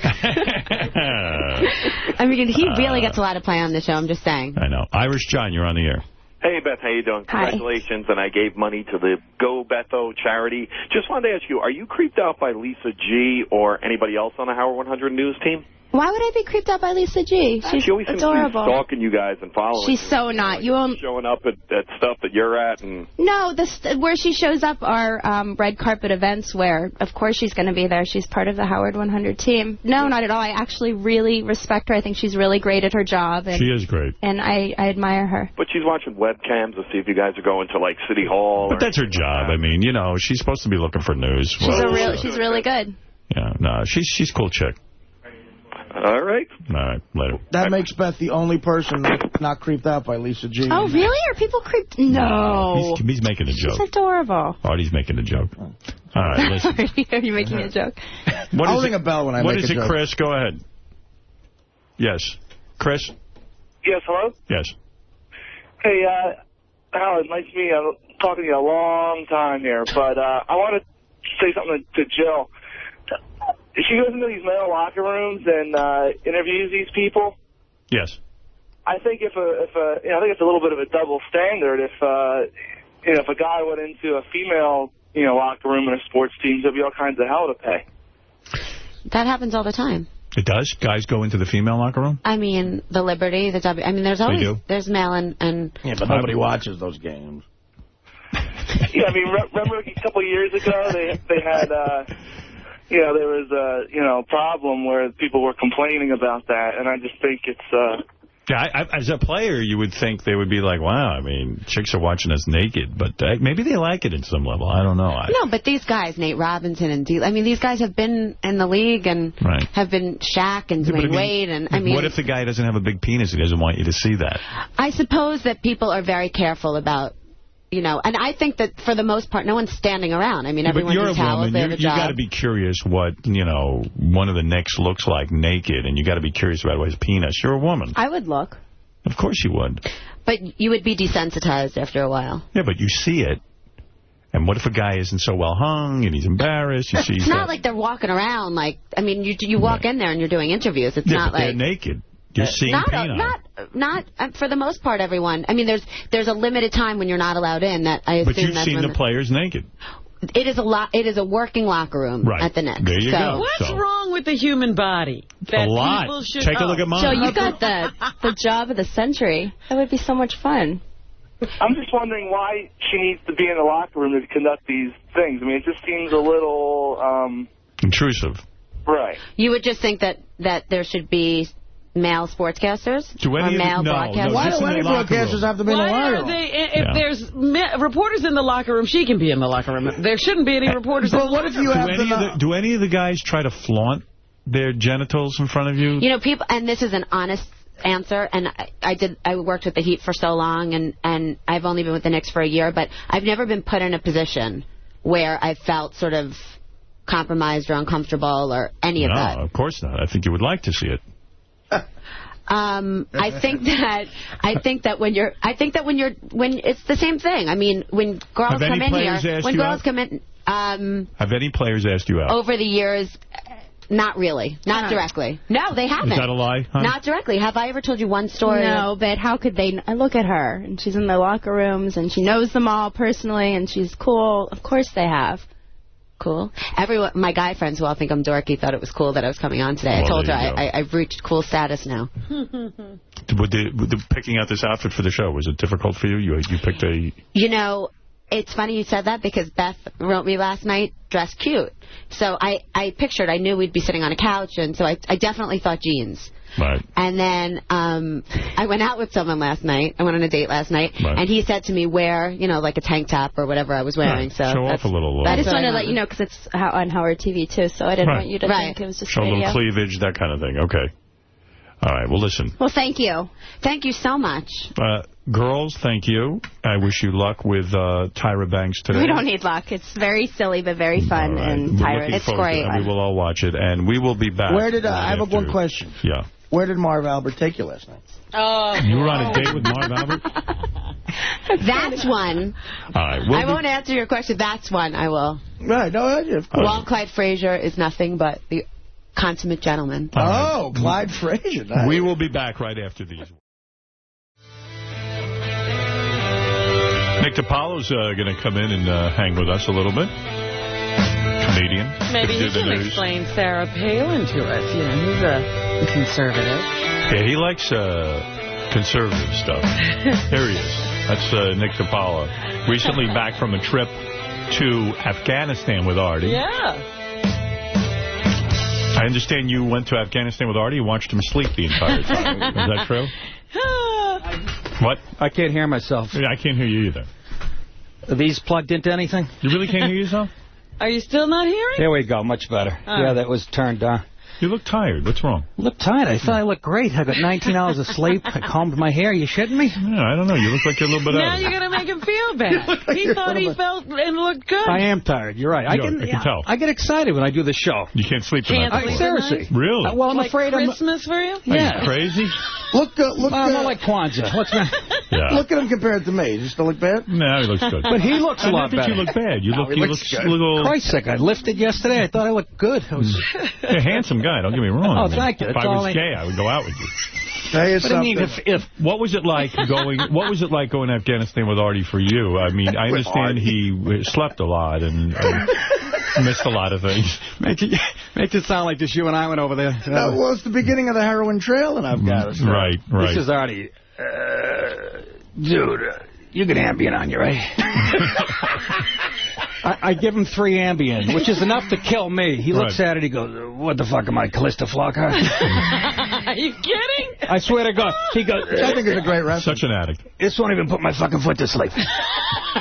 So I give him a couple more. Now he has like 5 Ambien, and then he... This is on a military flight. Half hour later, he goes, you get Valium too, right?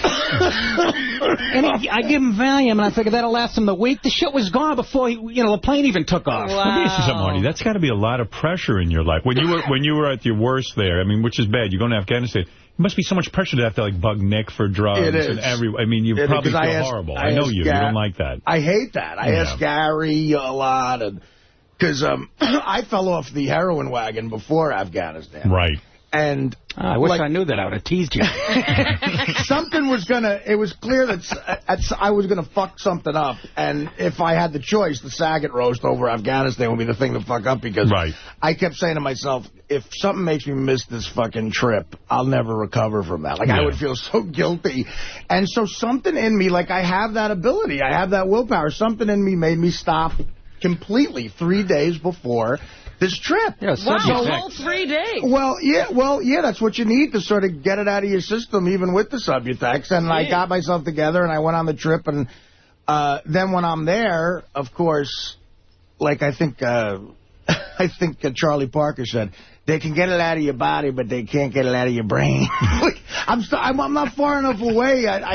I was jonesing a little bit, and then on these flights I was nervous, so now I'm forced to, I asked my friends for pills. And poor Nick probably has a bottle of Ambien that lasts him for 5 years. It's like for a human. And Artie went through it in the whole plane ride. I have no concept of, like, people who, the expiration date runs out on a fucking... Do you feel bad, like in a way, you shouldn't be giving Artie all that Ambien and your Valium, the stuff that you had for a year? Was it an indication kind of get sucked that in, right? was wrong? Yeah, I mean... Well, I'm like, look, we're in fucking, we're on the border of Afghanistan. His poppy fields are flying him over. He's going to get something somehow, right? Right, I mean, what the fuck? We did an outside show, and it really, I mean, I did a joke about it, but the Marines said, yeah, right over that fucking mountain is all the heroin, and they... How did you keep your mind on the show? And, I went through all that bullshit in rehab where they said, don't you feel guilty that a young child might get caught in the crossfire in Harlem of drug dealers, and you're supporting that? And that never got to me. But the fact that... That doesn't bother me either. But the fact that Marines might die... You like when young children in Harlem get caught? No, I didn't mean that, Howard. I hope not. Come on. I hope not. He's thinking of, one less future problem. Hey, let's change the topic for a second. I want to She knows me so well, Robin. You're a real conservative. Are you happy with this choice of Palin with McCain? First of all, I wouldn't say I'm a real conservative. I'm pro-choice, and right. Okay, all right. So you're not totally crazy. So you're conservative except for pro-choice. Yeah. Right. Okay. What else? Yeah, that's about it, I guess. Yeah, me too, I guess. Huh? Yeah, I guess I'm kind of You used to be. Well, you're conservative. You used to be conservative when it came to racial issues. No, not really. Yeah, what do you mean? give, what am I, for Jim Crow or something? Well, yeah, you were No, in I your wasn't. early years. Never. Well, when you were talking about growing up in Roosevelt. No, listen, I had a hard childhood growing up in Roosevelt. I know. But I consider myself fairly liberal on social issues. He does believe in separate education. Not none of that. Yeah. No, you used to give him a good beating. That's why I started listening to you. You heard a different show. I never was. No, you were very honest about that. But being and how you didn't really. I think you're misinterpreting my words. He was honest, but I don't think he said what I you got the thought he tapes was in the saying. car, What Howard. did you think I said? You were just saying, those, they can be a little rough, those folks. Well, they can. Whenever you're the minority, people can be rough on you. You think whites haven't been rough on blacks? Yeah, come on. For Christ's sake, let it go, Robin. That was the 50s. No, but That's almost 50 years ago. But saying somebody's conservative about racial issues doesn't mean they're racist. Well, you're voting for McCain, right? Well, yeah. Yeah, you're voting for McCain. Obama, I really like. I watch him, and I like. He's very intelligent. What a rhythm. Yeah, you like him. I do like him. He's very. I play hoops. I like to play hoops with him and hang out with him. Right. But you don't want him to be your president? his skin is the least of his I like it. His skin's what I find, the least of his. You find his skin nice. Offensive. Right. It's his policies. Sarah Palin. Palin I like. Palin. Oh, my God. Palin might be the first vice president that I jerk off to. She's attractive. Actually, the second. I had some stock in Halliburton. She is attractive. Did you ever really look at Mondale? Do you like her? Yes, I like the way she looks. I don't like some of the things she stands for. I mean, she sounds a little bit like, you talk about the 50s, like the Eisenhower moms, the Except soccer she's mom. really not. The unprepared soccer mom. I mean, listen, she's not she's pro-life. Yeah, that's not important. But okay. Fucking babies. She's, in terms of being a conservative socially, she really is. She might become the president and appoint the next 2 Supreme Court justices. I can't imagine what they would look like. But isn't this what you've been pushing for on the left for the last 30 years? A soccer mom, a breath away from the presidency, a black guy. Isn't that what you guys wanted? I didn't want this nightmare, but you got it. Like that. You guys got it. You got an unqualified black guy, and you got a soccer mom. You guys wanted this. This is affirmative action. You got it. Because he hasn't passed your test. Who, Obama? Yeah. He's a fucking empty suit. Stop, will you? Oh, my God. He is. They said that about John F. Kennedy. I know, and look how that ended. Let's hope it ends the same way. Now, look. Oh, what? I was kidding, for Christ's sake. That was a joke. Do you want to go back to construction today? What, do we forget about the part I just said I liked Obama? And I really do. Bush's suit, you like him to play basketball. You want to play basketball? Bush's suit is so full. Yeah, Rob, shit. He's so full. Who, Bush? Bush. I never said he was full. That was a suit we should have voted for. No. But, come on, what was the choice? Kerry? I voted for Kerry. You like Hillary Clinton. Jesus I love Christ. Hillary Clinton. Why? I think she's dynamic. I think she's a terrific senator. I think that she's well-spoken. Calves of a speed skater? Well, listen, you're going to talk about physical. I like her more. I do like her more. Mom, right. After the primary, she had more balls. Terrific. And she's a very, very astute person. And she has a husband who was a terrific president. It's a good team. Yeah, I like why that. we're in the shit we're in. Come on. Don't even pin this on the me. 8 years of Bush has nothing to do with it. Huh? Oh, it didn't. Excuse me, Bush didn't start the whole goddamn war, okay? We were attacked 7 times under Clinton. He didn't do shit, so let's not go there. He just attacked the wrong country.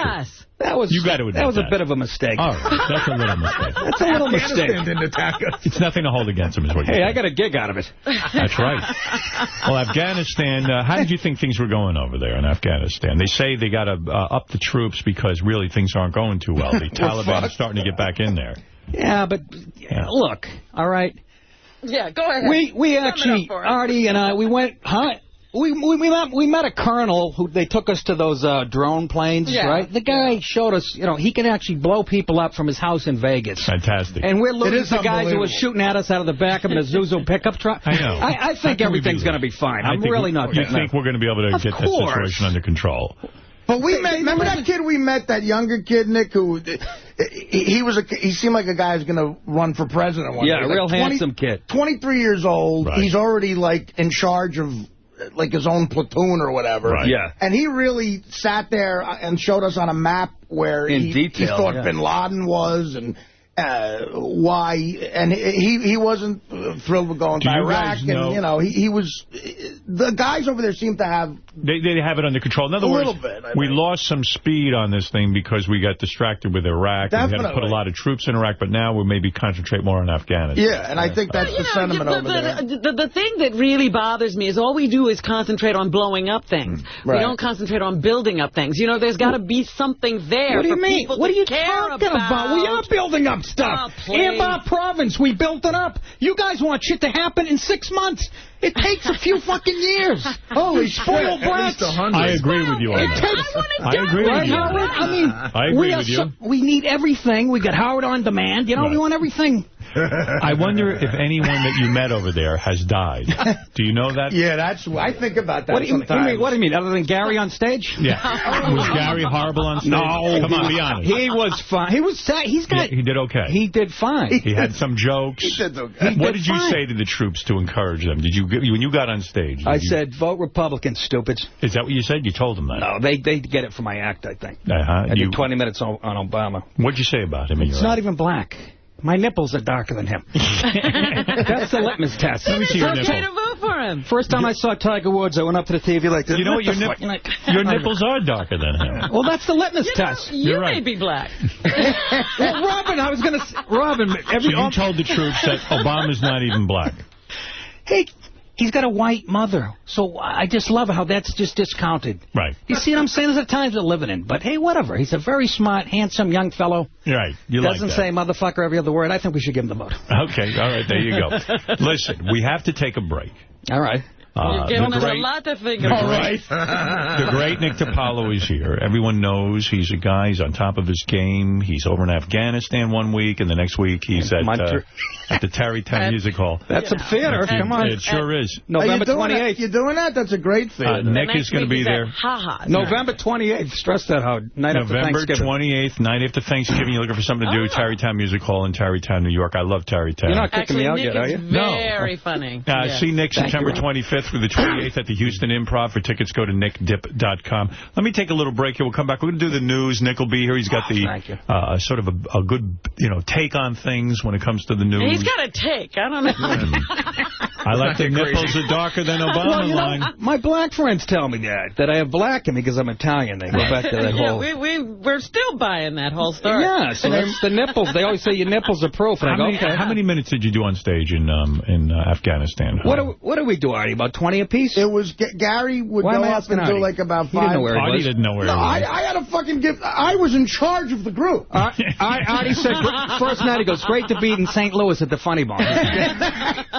They would do, Gary would do about 5 minutes, 5 to 10 minutes, say hi and everything, and then Jimmy Florentine would do, sorry, Robin. Like 50. You don't have to say you're sorry. I'm busting your balls. That made me sad when I heard about that. Oh, yeah, bet. Another interracial couple bites the dust.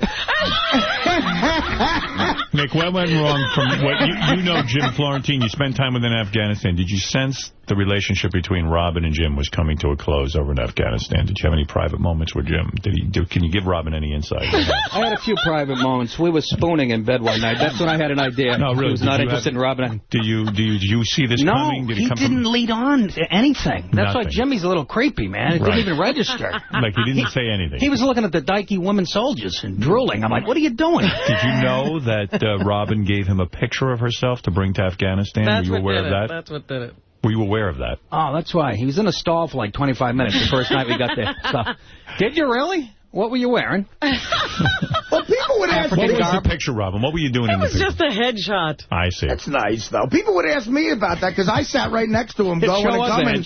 And they said, did you have any hint? And actually, Jimmy...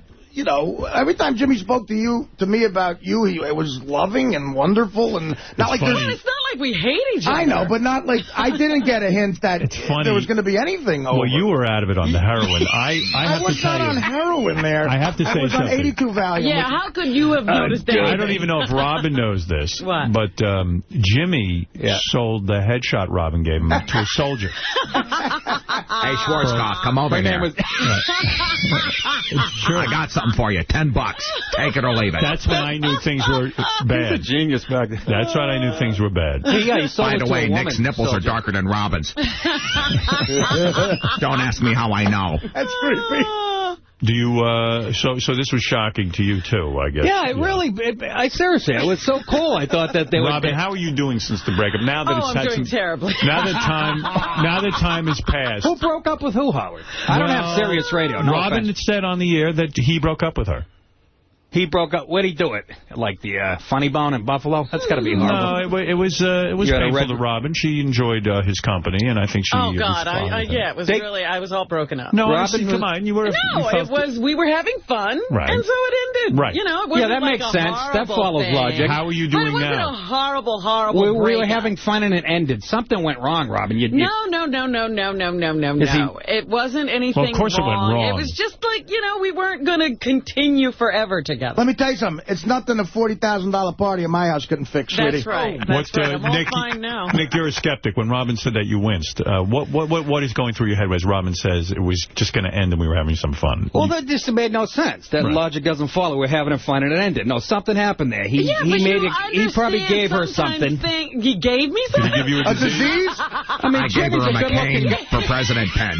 What did you give her? A McCain for President pen. Oh. I got you chlamydia for your birthday. That's what I mean. Here's some crabs. Robin, have you been intimate with anyone since Soft shell. What? Have you been intimate with anyone? Yes, myself. Yeah, Shuli. Only yourself? Yes. Not Shuli? Not Shuli. It was a rumor. No. I'll tell you one thing, though. You know what was hard? You asked about the lineup and shit. I fucking bit off more than I could chew over there because I wanted the show to be great. But then I realized, oh, my God, I got to follow Florentine, Nick DiPaolo, and Attell because I was the headliner. And right. I thought... I'm sure you did very well. No, actually... I thought we were all headliners. That's how I was looking at it. No, that's not true. Look, Nick, do you think you're funnier than all these other guys? Do you? Absolutely not. Better than Attell, better than Artie. And by the way, he followed us, even on heroin, he was good. Yeah. No, but seriously. Gary didn't intimidate you? Did Gary Dell'Abate intimidate you at all? Off stage. He was always in my face going, stand up straight, comb your hair, and he got a little bossy. Were you happy you went? No, that was the best experience. Really? It's very humbling. You didn't mind the inconvenience, the heat, the lack of great food that you're accustomed to? I didn't like taking it. Feces in the air? Oh, I'm used to that. I got a very dirty house. I didn't like taking a shit on a porta potty in Bagram. That made me a little nervous. Really? I came home, I was 11 pounds lighter. I thought a scorpion might have crawled up in there. All right, let's take a break. Yeah, Bagram was disgusting. What is it, Gary? You know what? Nick just reminded me of something. We were in Bagram, right? And they wouldn't let Nick go to the... I said, hey, I got to use the bathroom. We were like at customs, and they go, we're not supposed to let you go. They let me go. But for some reason with Nick, they wouldn't let him go. So Nick had to go to a porta potty, but it was night out, and it was dark, so Nick was wiping his ass, and he was holding the toilet paper up to the skylight to see if there was anything left on it. Because it was like 5 o'clock. It was getting dark. It was like 6 o'clock. You couldn't tell if you were done wiping. Yes! Right. I'm standing up there holding it to the skylight, trying to read it like a Rorschach print. It's the only place in the world where you go in the porta john to get fresh air. Right. And then I come out of the porta potty, right? I come out, it was, and it was pretty clean for military, but I come out and I see Attell, I don't know if it was you, Attell or Artie, coming out of like the officers club. I go, what'd you guys do? We just used the bathroom. He went fucking they just crazy. used the officers bathroom. Wow. And the USO guy, Jeff, who we love, tells me that I had used the porta potty. Wow, that's not fair. That's reparations. You get no respect. Back. We're going to take a break. Jeff's a black guy. Okay, I get it. Listen, let's take a break. You've said a lot. Some of the things probably you shouldn't have said. What do you mean? What did I say? He's no longer Obama. Nick DiPaolo. You're no longer in show. November 28th at Tarrytown Music Hall, Tarrytown, New York. See Nick September 25th through the 28th at the Houston Improv. For tickets, go to nickdip.com. Let me take a break. We'll come back, Robin. It'll be your turn to shine right after these words. Yeah, baby. All right, let's get the news block going. Nick DiPaolo joins us today. That's always exciting. Steve Langford has a big penis and also is the senior correspondent for the Howard 100 News team. Just some of the stories we're working on in the Howard 100 newsroom. As Wall Street burns, Stern Show clowns fiddling with CNN crews and others reporting live outside Lehman Brothers headquarters. Sal and Richard making out just fine, but Benji getting busted for allegedly getting involved in some shoving after screaming Lucas Dell'Abate's name live on TV.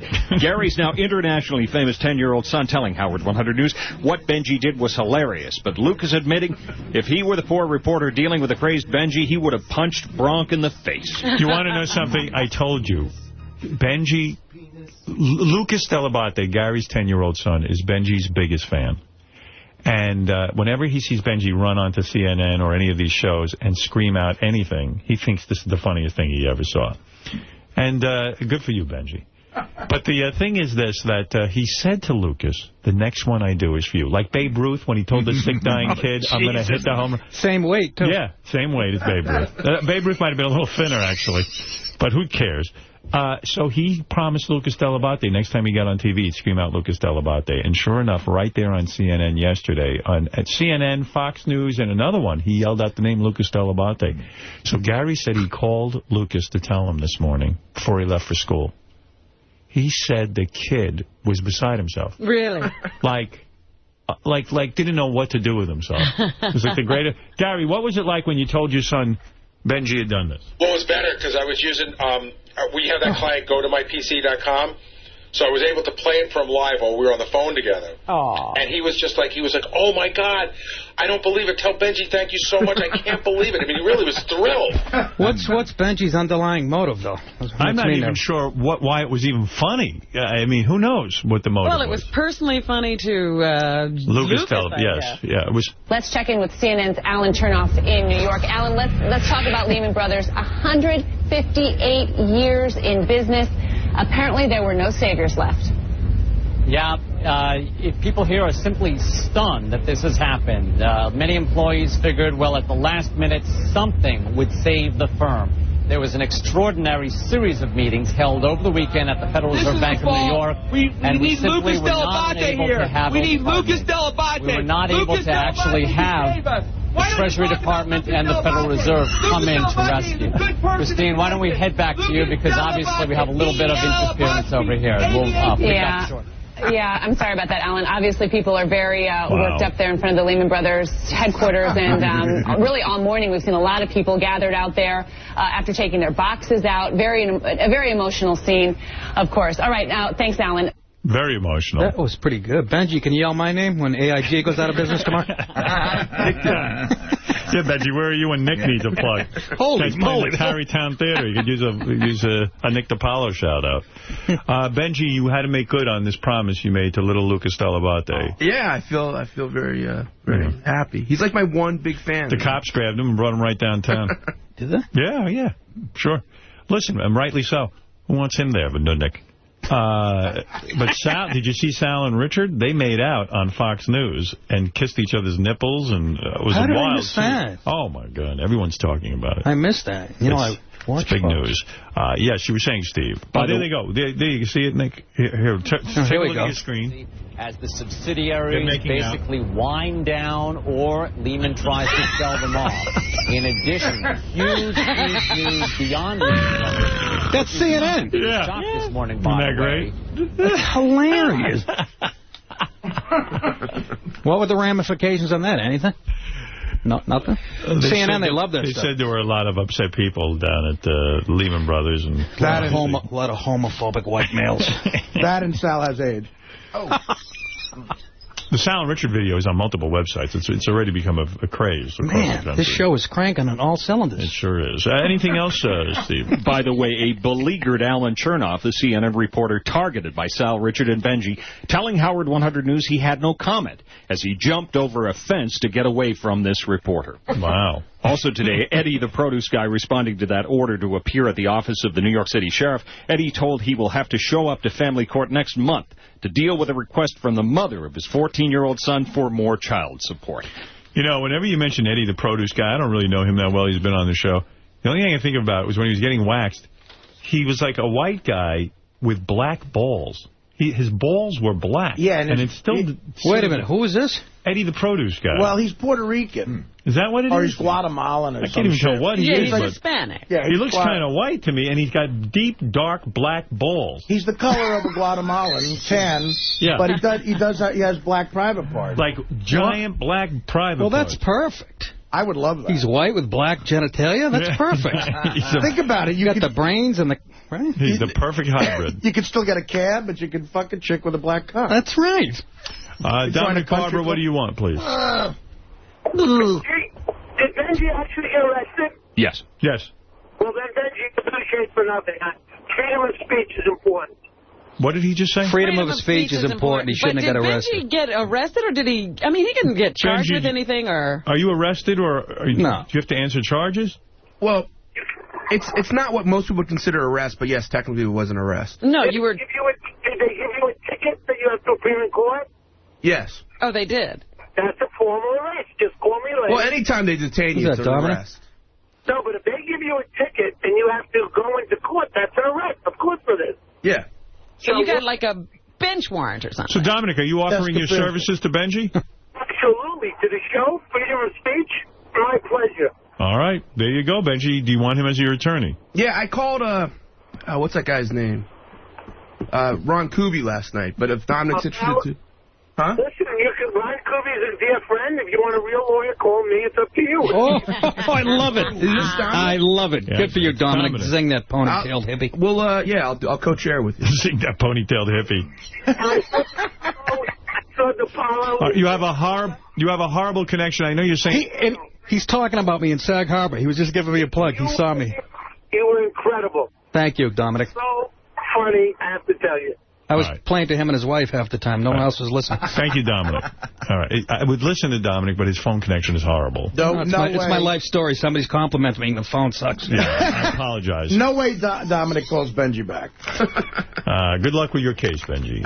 Let's go back over to Steve Langford from the Howard 100 News. And Jackie's Joke Hunt tonight, 7 Eastern on Howard 101. And Riley Martin at midnight. Stern News You Know to the Howard 100 News tip line 877-33 Sirius. Choose channel 100 or email us at Howard100News@Sirius-radio.com. Tell Nick about your big penis. What is that?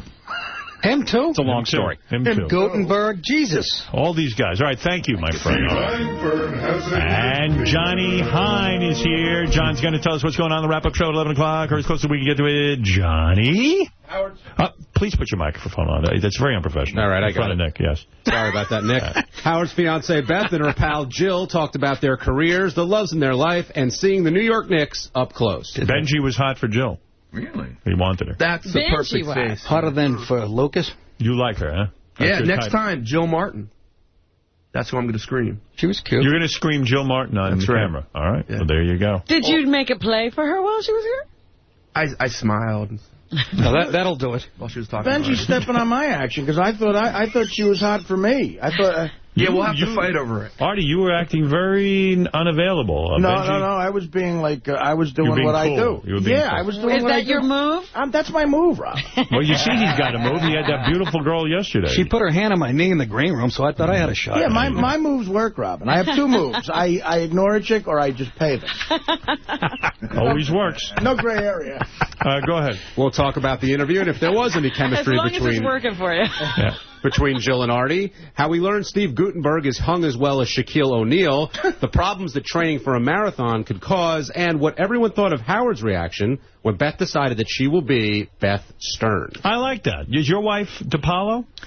Absolutely. Yeah. I hate these broads that hyphen their names. Get the fuck out of here. Yeah, who wouldn't be proud to take the DePaulo name? Why not? I don't like the sarcasm, Miss Quivers. Yeah, right. I mean, she should... Yeah, Robin. Isn't that the fun of getting married? Do you understand I'm huge in the tri-state area? I'm playing with Bob Levy. Isn't that the fun of getting married? You share the same name and Absolutely. your family. I don't like her name on my credit cards, though. I can't get used to that shit. She's not going to change it back to the old name. My wife goes, you don't want my name on the deed to the house? I said, I don't want it on the answering machine. You're cock blocking me. You can't date now, right?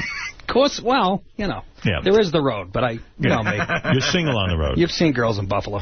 Right. Go ahead, Johnny. Paris Hilton started his blog for fun, and his controversial gossip and pictures are a part of an online industry that he's now become a titan of. You just sold a website to TV Guide, your website, for over $1 million. Is Perez Hilton sitting on something that is of value? Do you think he could sell his website, and for how much? Much more than what I sold mine. Whoa, excuse me. What did he sell for $1 million? More than $1 million. John Hine is now a millionaire. He started a website called... Jump the Shark. JumpTheShark.com. That was you, John. That was I'm John. sorry, I didn't make the connection. I kind of walked by in the hallway. He looks like his name. He looks like a loser, but he's a winner. Jesus, is he ever? We have heard, actually, he got $10 million for it. Really? That's well, right. Howard, it's crazy. I heard a rumor that it's actually $20 million. Nick wants to kill him. Oh, my God.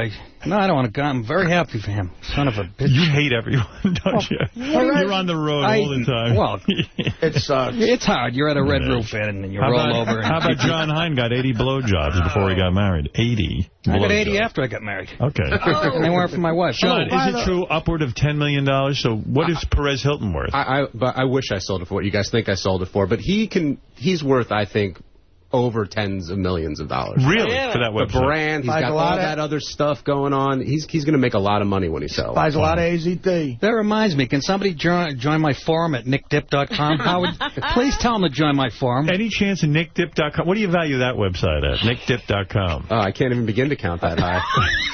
Perez Hilton. Jesus, I'm taking it from all angles here. Perez Hilton is sitting on something valuable, John Mayer's cock. Oh! Anything else? Well, we're going to talk about Perez Hilton's interview and how he has to play by the big boy rules these days, the intimate details we learned about Lindsay Lohan and John Mayer, and was Beth embarrassed when Howard brought her in to meet the man behind the website that she reads all the time? She reads it all the time. She loves it. My wife does, too. Yeah, they love that gossip. Yeah. And I like to look at it, too. Go ahead. Plus, Howard doesn't trust Robin with any type of technology. JD's job interviewing... She can't even get a phone message. Look, my phone was not with me. I just listened to your message. All I know is, thank you. If I send someone a message, they usually get it within a day. It wasn't within a day. No. I'm not calling you anymore. I'm done with that. I still have Beth's cell phone number on my phone. There you go. Remember I called you? Yeah. When you walked into my performance and I made a crack about Beth and I felt bad, so I called you. Yeah. And I saved, she called to invite me to Artie's party. Yeah. So I saved it. I got that. And her and Michael Imperioli have 2 messages to say. That's great. That's so sad. All right, what else? JD's job interviewing skills speak for themselves. Benji calls his shot and gets arrested for shouting Lucas Delabate. Nick details his time in Afghanistan and how Obama is an empty suit. And everything else that happened on today's show we'll cover on the wrap-up show. Right. I was just looking for that. I lost it. I was looking for that interview. With JD? Nah, I don't have it. I was going to pop it in when you said that. All right. Well, thanks. Thanks, Johnny. You got it. John Hein, everyone. Wrap-up show. It's great. He's a multi-millionaire. Yeah. Got it all over. Going, John. Good for you. I should have paid attention. Your problem is you think you're more talented than everyone, and you should have these millions of dollars. No, I don't. Yes, you do. What are you talking about? I know nothing about computers. Jealous of everybody who makes it in the computer or the internet industry? Why would you say that?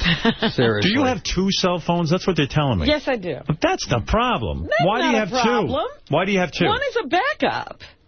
Just in case I don't have the other one. Oh, for Christ's sake. You call this woman. She doesn't, half the time she doesn't even get the message. Oh, that's not true I have to say, all. Hey, did you get my message? He's making this up.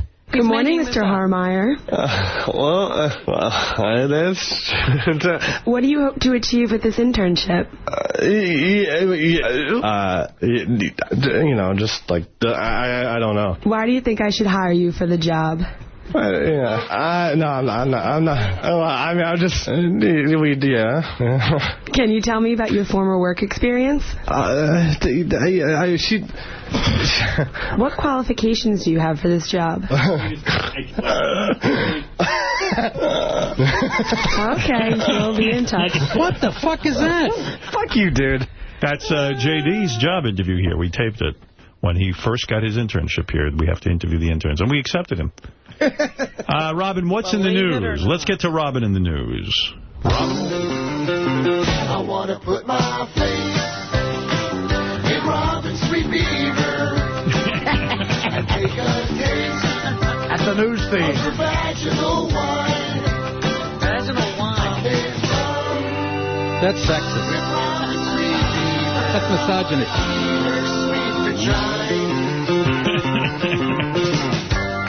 A monkey. Yeah, very good. Sure. Robin Sweet Beaver.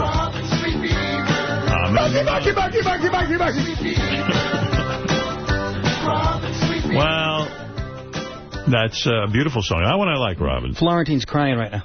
Oh, yeah. Trust me. That was a bad move he made, leaving Robin. You don't leave my Robin. Look, one of us would have left anyway. I'd love to know. I really want to know what's caused the breakup, though. There's got to be something. It wasn't really a breakup. It was just an end, you know? What did he do? Leave you in a movie theater one night and just walk out? That was a good sign that it was ending. That would be ridiculous. Robin, what is in the news besides yourself? We haven't mentioned this today, but Richard Wright, one of the founding members of Pink Floyd, has died. Wow. 65 years old. I didn't even know he was in Pink Floyd. 2'7". All right.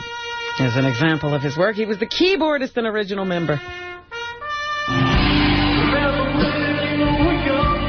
Where do we record this? In Afghanistan? I think this is him playing from heaven, actually.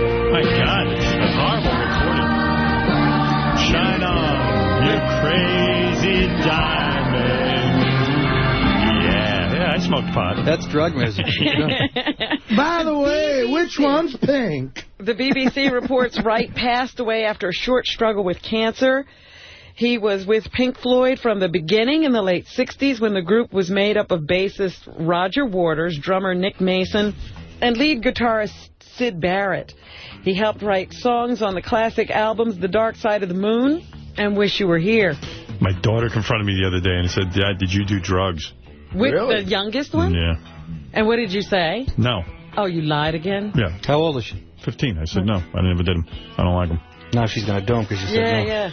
Well, I told her the truth. Like I said, I experiment a little, but I really don't like drugs, which is true. You should have told her I did every one. I didn't want to get that into it because I don't want him to think like that's something cool to do. They're gonna steal stuff out of your medicine cabinet. They're not gonna do weed. They're gonna be taking vitamins then. Oh, is that? I'm not gonna tell them. There's no Vicodin in there or codeine. I'm not gonna tell them I was fucking insane. Really? Well, I think maybe your LSD story would inspire them not to do drugs. I told them I also had a small nose at one point. No one believed me. You know I had the cutest little nose? You were a cute kid. I was, I swear. And then when the maturity happened, you know, the puberty, my nose and everything got grotesque. It's disgusting. You know what you should have said. I was cute until I started taking drugs. Yeah, drugs did this. Look at my pictures. I was the cute little boy. I was actually attractive. You're not like a bad-looking guy. No, I am. You're not gay. Seriously, I'm not. You can't tell if a guy's gay. You have me in here twice a year, so you know I'm not kissing your ass. But I think you're very handsome. Well, I am. Yeah. You're a handsome guy. All right, enough of that. I look like Steve Mariucci. Wright left the band in 1981, though he still recorded and toured with them through the release of the band's last studio album, The Division Bell, in 1994. So, an original and founding member of Pink Floyd is now dead. Robin, did it say what kind of cancer? No, it didn't. Oh. Nick, what do you think's going to happen with you? Like, do you think... Oh, don't start with me. He's going to torture me. I mean, right now you're on the road. Where do you see yourself in 5 years? I'll be all right. Where do you see yourself, let's say, in 20 years? 20 years? How about... 20? Still on the road? I'll still be here at Sirius with my show. Okay? You'll be gone, and somebody's going to fill the vacuum, and here I am. I don't know what you're waiting for. Let's pull the trigger on this thing. You're a talented guy. I mean, you've got it all going on. You got the looks, you got the comedy, you got it all. I don't have the looks, but... Are you going to get a TV show? What's going to be? I can't, Howard, because your people run the business. They're very fruity, very effeminate. They don't like guys like me. I do an audition, they go, he beat me up in high school. And that's how it goes. You know, it's a People hold it against you. Yeah, you know... you were popular in high school? Was I? I kept to myself. I had a few jock friends, and I like the kids who smoke pot and stuff. I got along with everybody. All right, okay. I thought he was going to say, I like the colors. No, we only had one black kid. His name is Billy Nunn. Guess what? He's an asshole. Robin, go ahead. Hallmark has introduced cards for same-sex couples who are planning on getting married. You're against that, I guess, huh? Same-sex? Yeah. That does not bother me a bit. You don't care about the weddings, George Takei and Brad getting married? Absolutely not. You're okay with it? I'm a little... They starting to shove it down our throats on TV. It's a fashion show every fucking week. Right. He's trying to turn us into a bunch of queens. You know, relax with that. Do you consider that I don't care them sleeping together. And recruiting when you see a lot of gay stories featured or gay characters on television shows? When you're handing out pamphlets to kids in first grade about how not to get AIDS, that's indoctrination. I see right through that shit. Okay. So you support gay marriage? I don't mind. Yeah, that doesn't bother me. All right, there you go. Just keep it to yourself. A Hallmark spokesperson, Sarah Kallel, Kal-El? Yeah. Kal-El? That's Kal-El, Superman's real name from Krypton. Kal-El. Says the decision to release the new cards was based on customer demand. 2-5. You're telling me a guy works at Hallmark and his name is Kal-El? Her name is Susan. I hope, or Sarah. I hope she's a woman. I thought you said Kal-El. Is that Jewish? Sarah Kal-El. Oh, Kal-El. No, that's Kryptonian. It's Kal-El. It's Kal-El. Here we go. As part of our wedding revision, which means the new cards will have in summer 2009, we include 4 cards that are appropriate for same-sex marriage. You know, the world has really changed now officially. When Hallmark is now putting out same-sex marriage cards, I think that's a good sign. Means people are being accepted, no one's sitting and making judgments. That's a very big step. Don't discount this story, you guys. This is big. They say the cards will be available in Hallmark's 400 corporate-owned stores and many of the other 3,200 stores that carry Hallmark cards in the country. Same-sex marriage e-cards I mean, we're not there all the way are yet. not available at this If you walk up and give the person behind the counter the same-sex marriage card, they're still going to giggle at you. So we're not 100% there. They won't. They should, but they won't. Excuse me, where are the same-sex marriage cards? Kal-El says that this is not a great departure for the company. 2-6. All right. Corporately, Hallmark has placed diversity and, a very high value on diversity, and we've had, well, that's good. For example, what's wrong with that? Why are you upset that there's diversity? I'm just sick of hearing the word. Can you be against it, or is that fucking... It's just political correctness. It's just run amok. Right. Again, I don't care if they Eric, you're blow on each other. Eric in Hoboken. You don't need a card, though. How about I blew you last night card? Do they have that? Hoboken, Eric, go ahead. Hey, now. Hey, has Beth ever spanked you during sex? Spanked me? Yeah. Of course not. No? Well, are you crazy? Well, I know. First of all, let me tell you about heterosexual sex. You're not one of those guys who wants a beating. Huh? You're obviously gay. Let me tell you about heterosexual sex. A man doesn't want to be spanked by a woman. I would feel fucking ridiculous. First of all, let her staring at my fat ass, spanking my ass. No way you want that. You want to spank the woman. But never would you have a woman spank you. That's gay. Yes, Robin? You want to weigh in? Maybe after she spanks me, she could finger my ass. Oh, my God. This show is and then put a out of tampon bounds. in me. Why not call a brother and have him fuck you? Right. Why not call Nick DiPaolo and put his cock in my ass? But after really, she Nick, spanks you're me. probably the kind of guy who likes a good beating from a woman. No, guys who...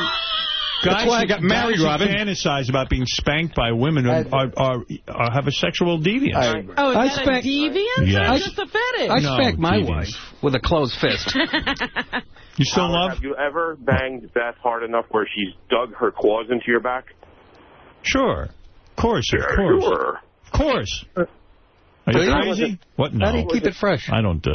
I can't do that, but I'm not going to admit to this guy she doesn't do that. No, of course she's done that. Do you guys want a woman really scratching you? Yeah, she has scratched me. But really, do you really want that? Yes, I do. You do. I like it. I like passion. Yeah. I never got the... I just want him to shut up. I never got the whole S&M thing. There was somebody in L.A. that lived next to me that was into that.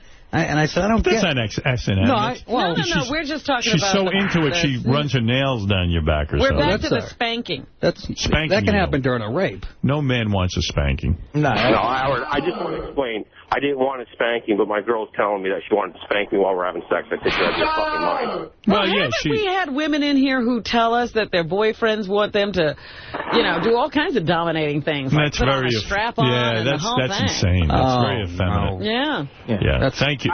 Thank you. Last question. When you're having sex with Beth, has she ever grabbed your ass and pulled you in and just wanted you deeper? No, I don't recall anything like that happening. Do you want to get into Sound like Reagan doing the Contra here. Really? It could have happened, but I don't recall it. I'm trying to get douche chills from this Really? book. Very creepy. Yeah, that guy. Who wants to even know what I'm up to? It's disgusting to even think of me having sex. He seems to be wanting to picture this. Right. Nick's drawing a picture of it over there. Well, I was thinking of Beth, actually. But, hey, by the way, looks terrific. She looks good. She's ripped. I looked at her arm. She's like ripped. She's working out. She's doing the marathon, By the way, my favorite... That's not going to finish. My favorite... you don't think she'll finish? My favorite Pink Floyd song is this one.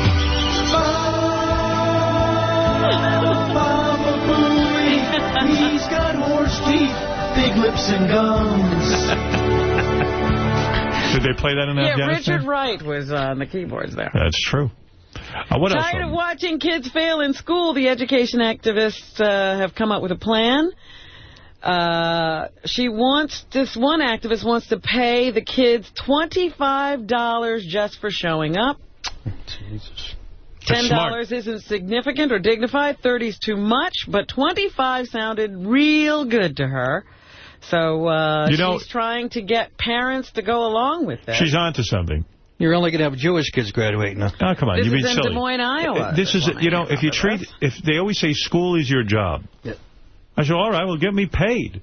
Yeah. And I got to tell you something. If someone had paid me to go to school, I think I would have taken it more seriously. Do you think college athletes should be paid? I do. Absolutely. Let me tell you something. It is a farce that these guys who go to college and they give them a scholarship, big shit, these guys are generating millions. For those colleges, the television revenues are through the roof. They are entertainers, and they're being shitted on. Okay, but here's the problem. Go ahead. And I agree with you. I think they should, too. All right. But are you going to pay the third-string center, too? I mean, how do you break it down? Because people are watching. Break it down. I'll give you the answer. Okay. It's who you have to pay. In other words, for the third-string quarterback, it might be enough to just give him a scholarship.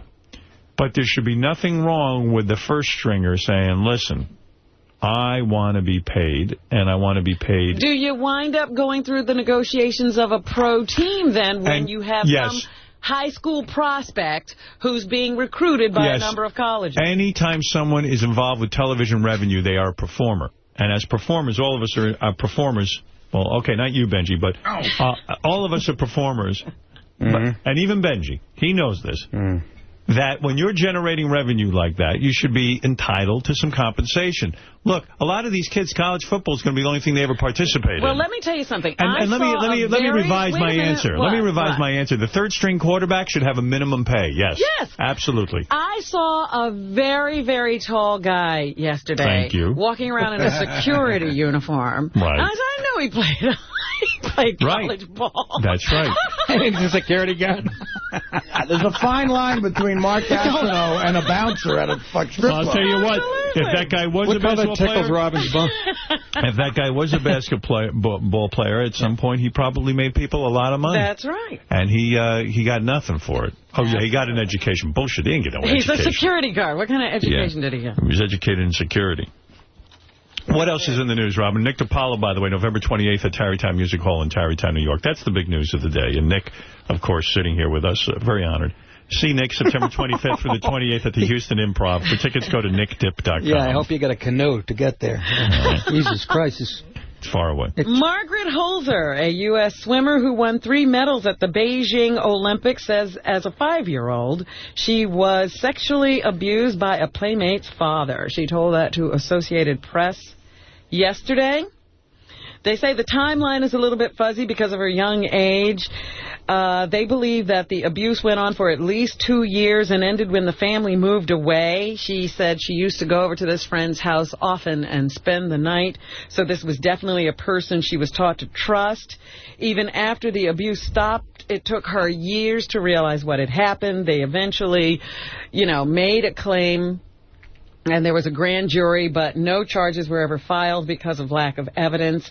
She says she was very, very angry because of that for a long while in her life. But now that she's older, she realizes that a lack of evidence just means a lack of evidence. It really happened to her. She's sorry that the man got off scot-free. Our own Robin Quivers was abused. It is documented in Quivers Alive, her book. Well, I wouldn't call that documented. It my is book. documented in your book. And there's even a tape of the abuse. Oh, here we go. There is. What had happened at a department store? Her father admits to it right here. Yeah, because one of those really? Yeah, you never heard this tape? This is where her father admits to everything. He actually started making music I've heard you talk about it. I know his actual tape. Yeah, this tape. Here it is. Howard, I'm Robin's dad. And over 30 years ago, I recorded one of many great nights with my young, sweet Robin. Yeah, my father was the Frito Bandito. And here, you all find out why I have hands, why she likes high colonics, and why she likes big dicks of her tight, juicy asshole. Right? Cool, right? Wait. Oh, Oh, my God. Robin, wake up, please. Robin. Here's where he abuses her. Right Your here. daddy's asleep. Take off your PJs. Daddy's coming in with the Vaseline. Your body's soft. Come and give Daddy a big hug and a tongue kiss. When we was in the shower, your butt cheeks was warm. Maybe it's a fever. After touching you, my hand smell like ham. All right, baby, get on all fours. Oh, my God. I'm going to lick your ass and grease you up. I need to take your temperature. Don't worry, I put a chunk of Vaseline on the tip of my dick. Daddy loves you. You grow up with jokes one day. Oh, Robin, so sweet and cute.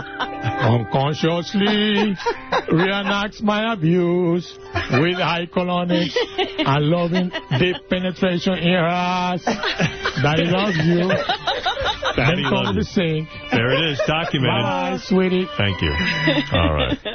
Sounds like a relief pitcher for the Mets. That's the funniest piece of tape in the history of the show. I didn't realize your dad was the Frito Bandito. That's very funny. Robin, I put a chunk of Vaseline on the tip of my dick. Well, he's taking her temperature. Yeah, where's he temperature? Her butt cheeks was warm in the shower, so he knew there might be a fever. But I still don't understand why his hands smelled like ham. Because, remember you said in your book, ham hands? Your father had ham hands? He touched my butt, and then his hands smelled like ham. That's how he got his ham hands. You wrote in your book, ham hands. I know, but why? Because the butt is the ham.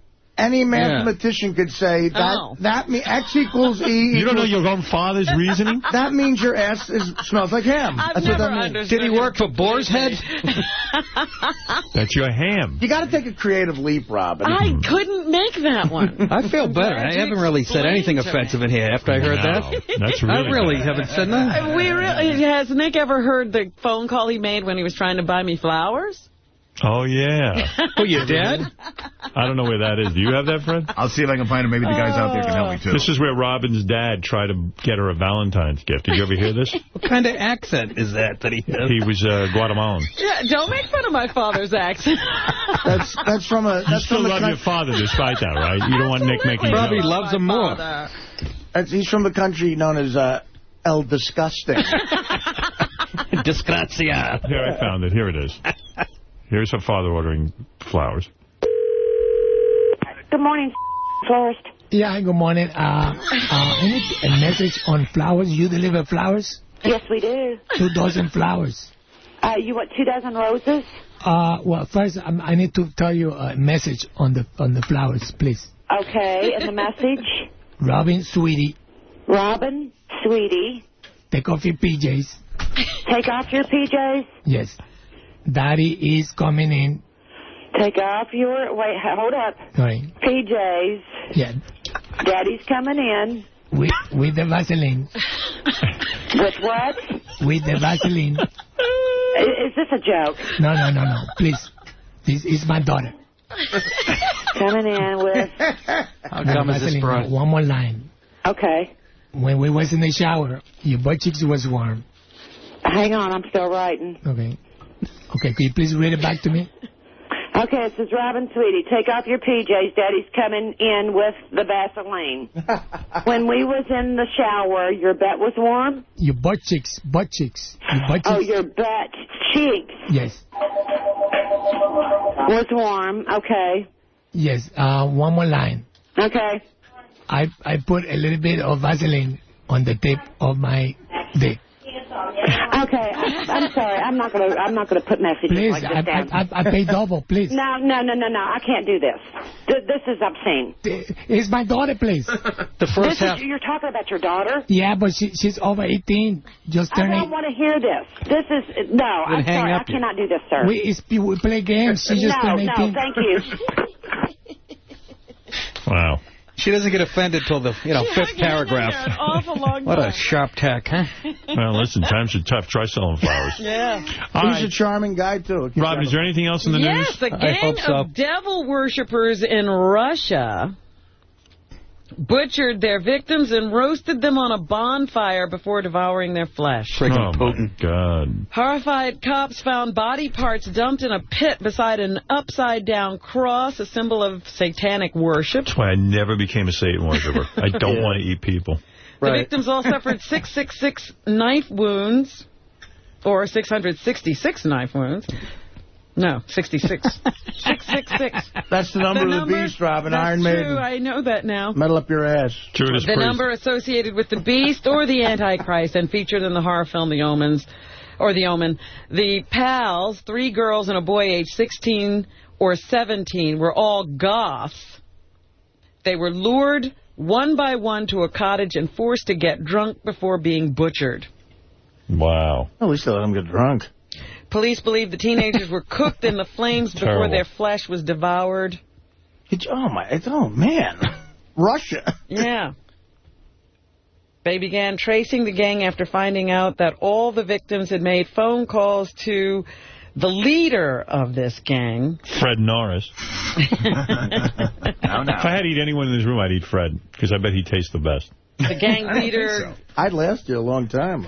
The gang leader's grandmother revealed that he had sung in a local church choir as a boy. The rest of the cult were described as ex-teachers, or by ex-teachers as having been low intelligence and moody at school. Right. You know what he sang in church probably was, Mr. Crowley. Right. Dun, dun, dun. Black as the moon. Satan. You think he was singing that?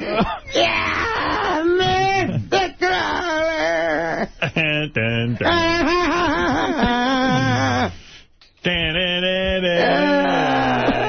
Crazy train. All aboard! All aboard! Without a Satan. Sound like John Panette. What do you do with people when you grab them and they've done something so heinous?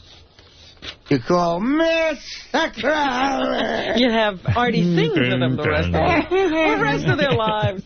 I am the God of Hellfire. Sign of the Times, United Airlines announced yesterday that they are invoking a fee. In fact, they already had a fee for the second bag when you go on the plane, but now they're going to... You got it in the cocktail. Oh, God. Just like wicked witches. You guys want this to go on forever? No, end it. Then carry it. That's the best. I'm trying to tell you about a doubling of a fee for the second bag. Of course, you don't fly. You have no cares or woes. But for regular people, $50 for a second bag if you want to fly on United. Hey-oh. Delta announced it would slap customers with a $25 fee for a second bag. They say they need to do this because of the increasing cost of fuel for the plane. Well, good. I won't take anything on my vacation. Just go empty-handed. It won't cost you a thing. Now we have to get into the terrible shape of the economy. Hewlett-Packard has announced that they plan to cut 24,000 jobs over the next 3 years, nearly 8% of its workforce, as it combines operations with Electronic Data Systems Corporation, the technology services company it recently acquired. Asian markets are tumbling as a result of the Shearson-Lehman collapse. European markets slide on the news of our financial banks collapsing. We were talking about what happens to the people who had money invested. Yesterday, I did find out that you're protected up to $500,000. That's it? Oh, 500 grand. Yeah. But Nick's got millions. Right. So. I got 76 grand with Merrill Lynch. Wow. I didn't know you were doing that well. Really? That was a surprise. Artie does that in T-shirts on the weekend. It's true. So, it really is after a show. So, yes, they say if you had the money invested, the companies are gone, but the money's still there. Right. I don't trust any of this shit. I know. It's awfully scary. I wonder how Levy feels about Lehman Brothers going. He's really concerned. It doesn't matter, because I'm fighting Do you know what he does to get that money? Did you watch Gets knocked out. I just heard about it. No. Nick, you got. Is he all right? I love Bob Levy. He's all right. Did He's fine. Knock the hair coloring right off his head. You got to see the knockout punch. You know what? I asked Sal, because Sal Was it good? there Yeah. the other night. I said, how is Levy doing now? And he said, well, he called Levy's wife, and he said, how's Bob? And his wife said, oh, you know, he's feeling a little bit sore and stiff. And he said, well, yeah, he took a pretty bad beating from Bonaducci. She said, no. He hurt himself when he hit the ring. Yeah. And he has a rope burn from when he hit the ropes. Do we have footage of that? On the air. Here we go, Howard. Here. This is what is that? It's your money. Well, it's half your money. I got half and half. This is 500 or 1,000? That's 500. Are you having trouble covering? No, I had. That's you want all the money back here? No, I don't. That's all the really? ATM will let me get. I'll have the rest tomorrow. I got he really doesn't want to take your last dollar. I better put this money away. Nick was looking at me like a hungry wolf. Wow, look, all 20s, Artie? Oh, I'm sorry. What is this, a bet? I bet on Levy. Oh, my goodness. Well, thank you, Artie. Of course. I know he's paying. Was there an under-over, Artie? No, I should have. Straight bet. I should have. Straight bet. On how high in the air he went. I'll have the 500, the rest of the 1,000 tomorrow. But that's all right, pal. There's no vig. I know there's no vig, which is very classy of The difference gets tacked on their principal every week. What else, Robin? Treasury Secretary Henry Paulson, who says the financial system is sound, even though all of this stuff is going on. Sure. What number? Thanks, Henry. 1-4. Where'd you go to school? The American people can remain confident in the soundness and the resilience of our financial system. Bullshit! Robin's dad lost his accent. What is he going to say? President Bush does notice that the current Wall Street situation is painful. In the short run, adjustments in the financial markets can be painful. Period. Both for the people concerned about their investments and for the employees of the affected firms. He didn't sound too concerned about anything. It's not affecting him. Yeah, he's on his way out. Yeah, he's got his money with Goldman Sachs. John McCain says America's in crisis. Absolutely. My friends. America is in a crisis today. And the unemployment is on the rise, and our financial markets are in turmoil. I know, those arms are waving around. Well, listen, the man's a war hero. I know. Love it. Barack Obama questions McCain's understanding of the economy. All right. No. Can go to Harvard. All days, he said this just this morning, that the fundamentals of the economy are still strong. Ooh, they said at the church. Senator McCain, what economy are you talking about? Obama! You don't like that sermon-y kind of He's a tremendous speaker. Do you? I do. He's fascinating. I really do. I watch him and I go, give him a couple of years. You got to season him. Says, That's all. that terrific young he fella. could be a prodigy. Yeah. Political prodigy. Yeah, he'll be terrific when he starts to look like... Yeah, go ahead. All right. Obama also took some jabs at that trickle-down theory of economics. Of all days, he said this just this morning. No, that the fundamentals, now, instead of prosperity trickling down, the pain has trickled up. From the struggles of hard-working Americans on Main Street to the largest firms on Wall Street. You want to feel better? Here's an analyst, Art Hogan, who says, well, you know, the mess could have been worse. I certainly don't think that this is as bad as some people thought coming into the start of the day. I mean, there was, talk of wiping out the yearly lows, and that hasn't happened yet. All right. So there you go. Wall Street tumbled 500 points yesterday on the news. Sounds like a lot of points. Yep. Let's raise taxes. Obama's going to lower taxes for most Americans. Yeah, Did sure you know is. that? Yeah. Obama!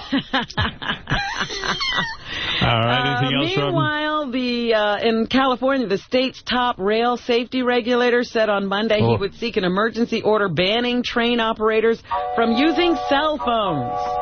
There you go. Right. Federal Why does a train operator use a cell phone? Exactly. Are trying to determine whether the engineer of the commuter train that crashed was text messaging before a crash killed 25 people. Right. They should ban all that shit.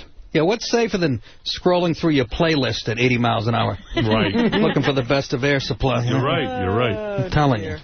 Well, they're going to look into that and take care of it with another regulation. A lot of sense. Because people don't have good sense. Look anyway, they should look at all that shit, Robin.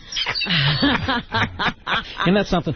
Hurricane Ike roared through last week and really offered a knockout punch to Texas. Can't believe it. Like, I always thought Texas was like... I think it's that hurricane's racist. I didn't even know there was water in Texas. I didn't even know there were like oceans and stuff around. What are you talking about? There's a coast there. I didn't even know that. It's chasing those people. Remember the people that left New Orleans? They went to Houston. Went to Texas, yeah. Isn't Texas the one shaped like a boot? No, that's Italy. That's Italy. What do I know? No, yeah, she's right. Maybe they have something against those people. I'm telling you, this hurricane has a hood on it, a white hood. I don't know, but this hurricane, I mean, who thinks of Texas as water and ocean and stuff? I don't even think about that. Well, it is near the Gulf. I know, but... Yeah, you know, Mexico's right there. Who It has knew? a little... What's funny is the governor said that the people that refuse to leave, did you hear the governor of Texas say you should write your Social Security number on your forearm so he can identify it? There's all illegals down there. They found like 82 Mexicans with the same number on there. Really? Let me tell you something. Everybody's using the same number. Yeah, it's just true These story. people who stay with their house, they issued a warning. They said, listen, if you stay in your home, you're going to die. It's certain death is what they say. Certain death. And these assholes still stay. And then people have to risk their lives. People risk their lives. Don't go looking for them. Absolutely. You give a That's warning right. like There that, you go. fend for yourself. Yeah, let them go fuck themselves. Here's Hell, here, goddamn illegally anyway. Mr. Collins. Dun, dun, dun. Yeah. Here's Frederica Cotton, who said she has nothing left after Hurricane Ike. 1-1. I have nothing. My car, my home. I have nothing left. You have Nick DiPaolo at the Tarrytown Music Hall. No, I'm going to be at the Improv in Houston. Take your canoe down there and come see me. That wasn't hurt by Hurricane Ike? No. Apparently, it went right through the kitchen. Nothing was lost. September 25th through the 28th at the Houston Improv. I don't know that it's... I still think it's happening. It's happening. Is the Improv in a no-wake zone? Tino Gonzalez, who is a Galveston resident, I guess, or somebody down there, he says the residents thought they could ride out Hurricane Ike. 1-2. People thought they'll ride this one out. And it just, they told you not to ride it out. But Howard... He's living with chickens now. It was more than what we expected. So I think it set us back quite a bit. All right. You know why they think they can ride it out? They have fucking like Geraldo Rivera standing on the beach right in the middle of the storm, and people are watching go, well, he's fine. Well, that's why don't the reporters get blown away? Well, but you should show the reporter up in the tree, like crying and shitting his pants, and people go, you know, this is pretty fucking bad. We better get out of here. But they got Geraldo. His hat's not even blowing off. Right. Geraldo's got to be Mr. Tough Guy. Oh, yeah. He's got to be right in the middle of it. Yeah, I'm like, they're sending reporters into the area. How bad could it be? That's exactly because they're going to get out. They don't have a house there. The Katrina coverage was hilarious. Geraldo was like a superhero. But there is some good news in this. Department of Energy spokesman Kevin Kolivar says there was only modest damage to oil and gas production. We have some reports of limited flooding, but thus far, most, I should stress most, not all, but most of the damage appears to be modest, and some refineries even have power. Jesus. So there you go. Another excuse for gas to go up. But it won't go up that much because it shouldn't be offline that long. Anything else, Robin? Yeah. Lindsay Lohan is going to be on Ugly Betty. Yes, I'm Ugly looking Betty's forward to now this. Literally. In New York. Well, as Perez Hilton said, that's what you got to do. It's called the Robert Downey thing. Climbing back up that showbiz ladder. You go on a shitty fucking television show, then you get to be back in movies. And you're going to eat pussy, apparently. Right. Yeah. Well, maybe you ought to try that. I have, and it's not working. Apparently, I'm barking up the wrong... Anna Ortiz says that photographers hounded Lindsay during the Ugly Betty filming. Who's saying this? Anna Ortiz. Kevin Bacon. Where is she? 110, all right. They hounded her the whole time? Oh, they just won't leave this girl alone. All right. When Lindsay's on set, it's mayhem. People yelling at her and cussing at her, and it's just, it's unbelievable. And that's just the director. You know, and nobody cares that Nick DiPaolo is going to be where. Why are you guys zinging me? I come in here, I work for nothing, I give you everything I got, and you just crush my balls into a fine powder. I don't understand the hate. Not right. Well, does anyone else notice a glaring difference between Lindsay Lohan and Robert Downey Jr.? A little thing called talent? Yeah, really. She's fucked. She was very good in Sister Act, or whatever that was. Freaky Friday, or whatever. Have you met her, Howard, in person? Lindsay Lohan? No, Yeah. never. No. Never been in here? Never been She's very attractive. She's into women. She doesn't want to meet me. Oh, she is for now. I want to be Well, Ortiz also comments on that. She says Lohan's gal pal helps her deal with all her problems with Maine. She's a young girl, and she's sort of dealing with it, I think, the best she can. She's had some peaks and valleys, to say the least. But I think she's found somebody who's helping her through it, and they seem to have a really strong trust there, and I think that's nice. Strong trust in the shape of a two-headed dildo. Robert De Niro and Al Pacino are in a movie together called Righteous Kill. Grumpy old guineas. You are very good. Here's Bobby talking about his history of working with Al Pacino, too. I mean, there are things, if you know each other, like as long as we've known each other, you can draw on those things. And even if it's kind of a subtle, sort of thing, imperceptible something, the comfort level is there. So articulate. And here he is, sharing his thoughts Those are my on people. John Leguizamo. John Leguizamo's, he's great, and I love his. He's wonderful. The performances I've seen him do on the stage. It's just great, really great. John Leguizamo is the greatest thing ever. And Brad Garrett, friend of the show, in a sitcom on Fox called Till Death. Airs on Wednesdays at 9 p.m. He describes the show for us. 2-4. Till Death is the story about a very realistic married couple, a couple who has been together about 20 years, and how the dynamics of a long marriage change, for good, for bad, for till death. There you go. That's the show. And, Nick, you got kids? I don't, Robin, no. All right. That's why he's still so sexy. I see. There's a questionable... You know what kids will do to his body? Anything There's else, a questionable 10-year-old Filipino-Italian kid in Vegas. Well, I just have this story here that says for parents that argue a lot, they're probably going to have a bad effect on their children. No shit. Children whose parents argue a lot are more likely to have problems both in school and psychologically, according to new research on how conflicted parents' relationships affect kids. I could have told you that. Well, it's people were thinking. Now they got proof. Right. So what are they supposed to do? Stop leave arguing. the house to argue? Stop arguing. Yeah, that's realistic. Argue outside the house. Leave the house to argue, smoke, to blow. Hey, what do you got a house for? You can't do anything in the house anymore. Can't do anything in your house anymore. You can't do nothing in your house but exercise and make egg whites. Too many psychology. All right, thank you. My parents argued all the time. Look at me. Look at you. All right, thanks, guys. That's what's happening. All right. Listen, Nick, once again, just to give you a plug here, November 28th at Tarrytown Music Hall in Tarrytown, New York. I congratulate you on that. Thank you, my friend. Also, see Nick September 25th through the 28th at the Houston Improv. Yes. For tickets, go to nickdip.com. And join my forums, please. Join the forum. And if anybody wants to buy nickdip.com, own the whole website. He's open to any of those. Well, not yet. He wants more members, I think, before he... I think 600's enough, isn't it? He wants to sell it right now. And don't lie and say you have 600 viewers on there. Go to Baker Media, too. All right. Thank you very much, Nick. Really, I appreciate you coming by. Thank you, Howard. This is like gold to me. You understand? I understand. I'll have 80 people in Tarrytown. Nick, when you get a chance, Nick, go fuck yourself. Yeah, when you want the best, you choose expertise. Artie, that was uncalled for. If you're not listening to your music through Ultimate Ears earphones, you're truly missing out. Ultimate Ears are the #1 in-ear monitor for musicians. What kind of music do you listen to, Nick? I like the same stuff those people in Russia were eating their friends with. Yeah. Devil shit. Yeah. Dun, dun, dun. All devil music. The last album I bought was Night Moves. Give you an idea. About like Hell's Bells or something. Right? Music's very important to me. Pouring rain.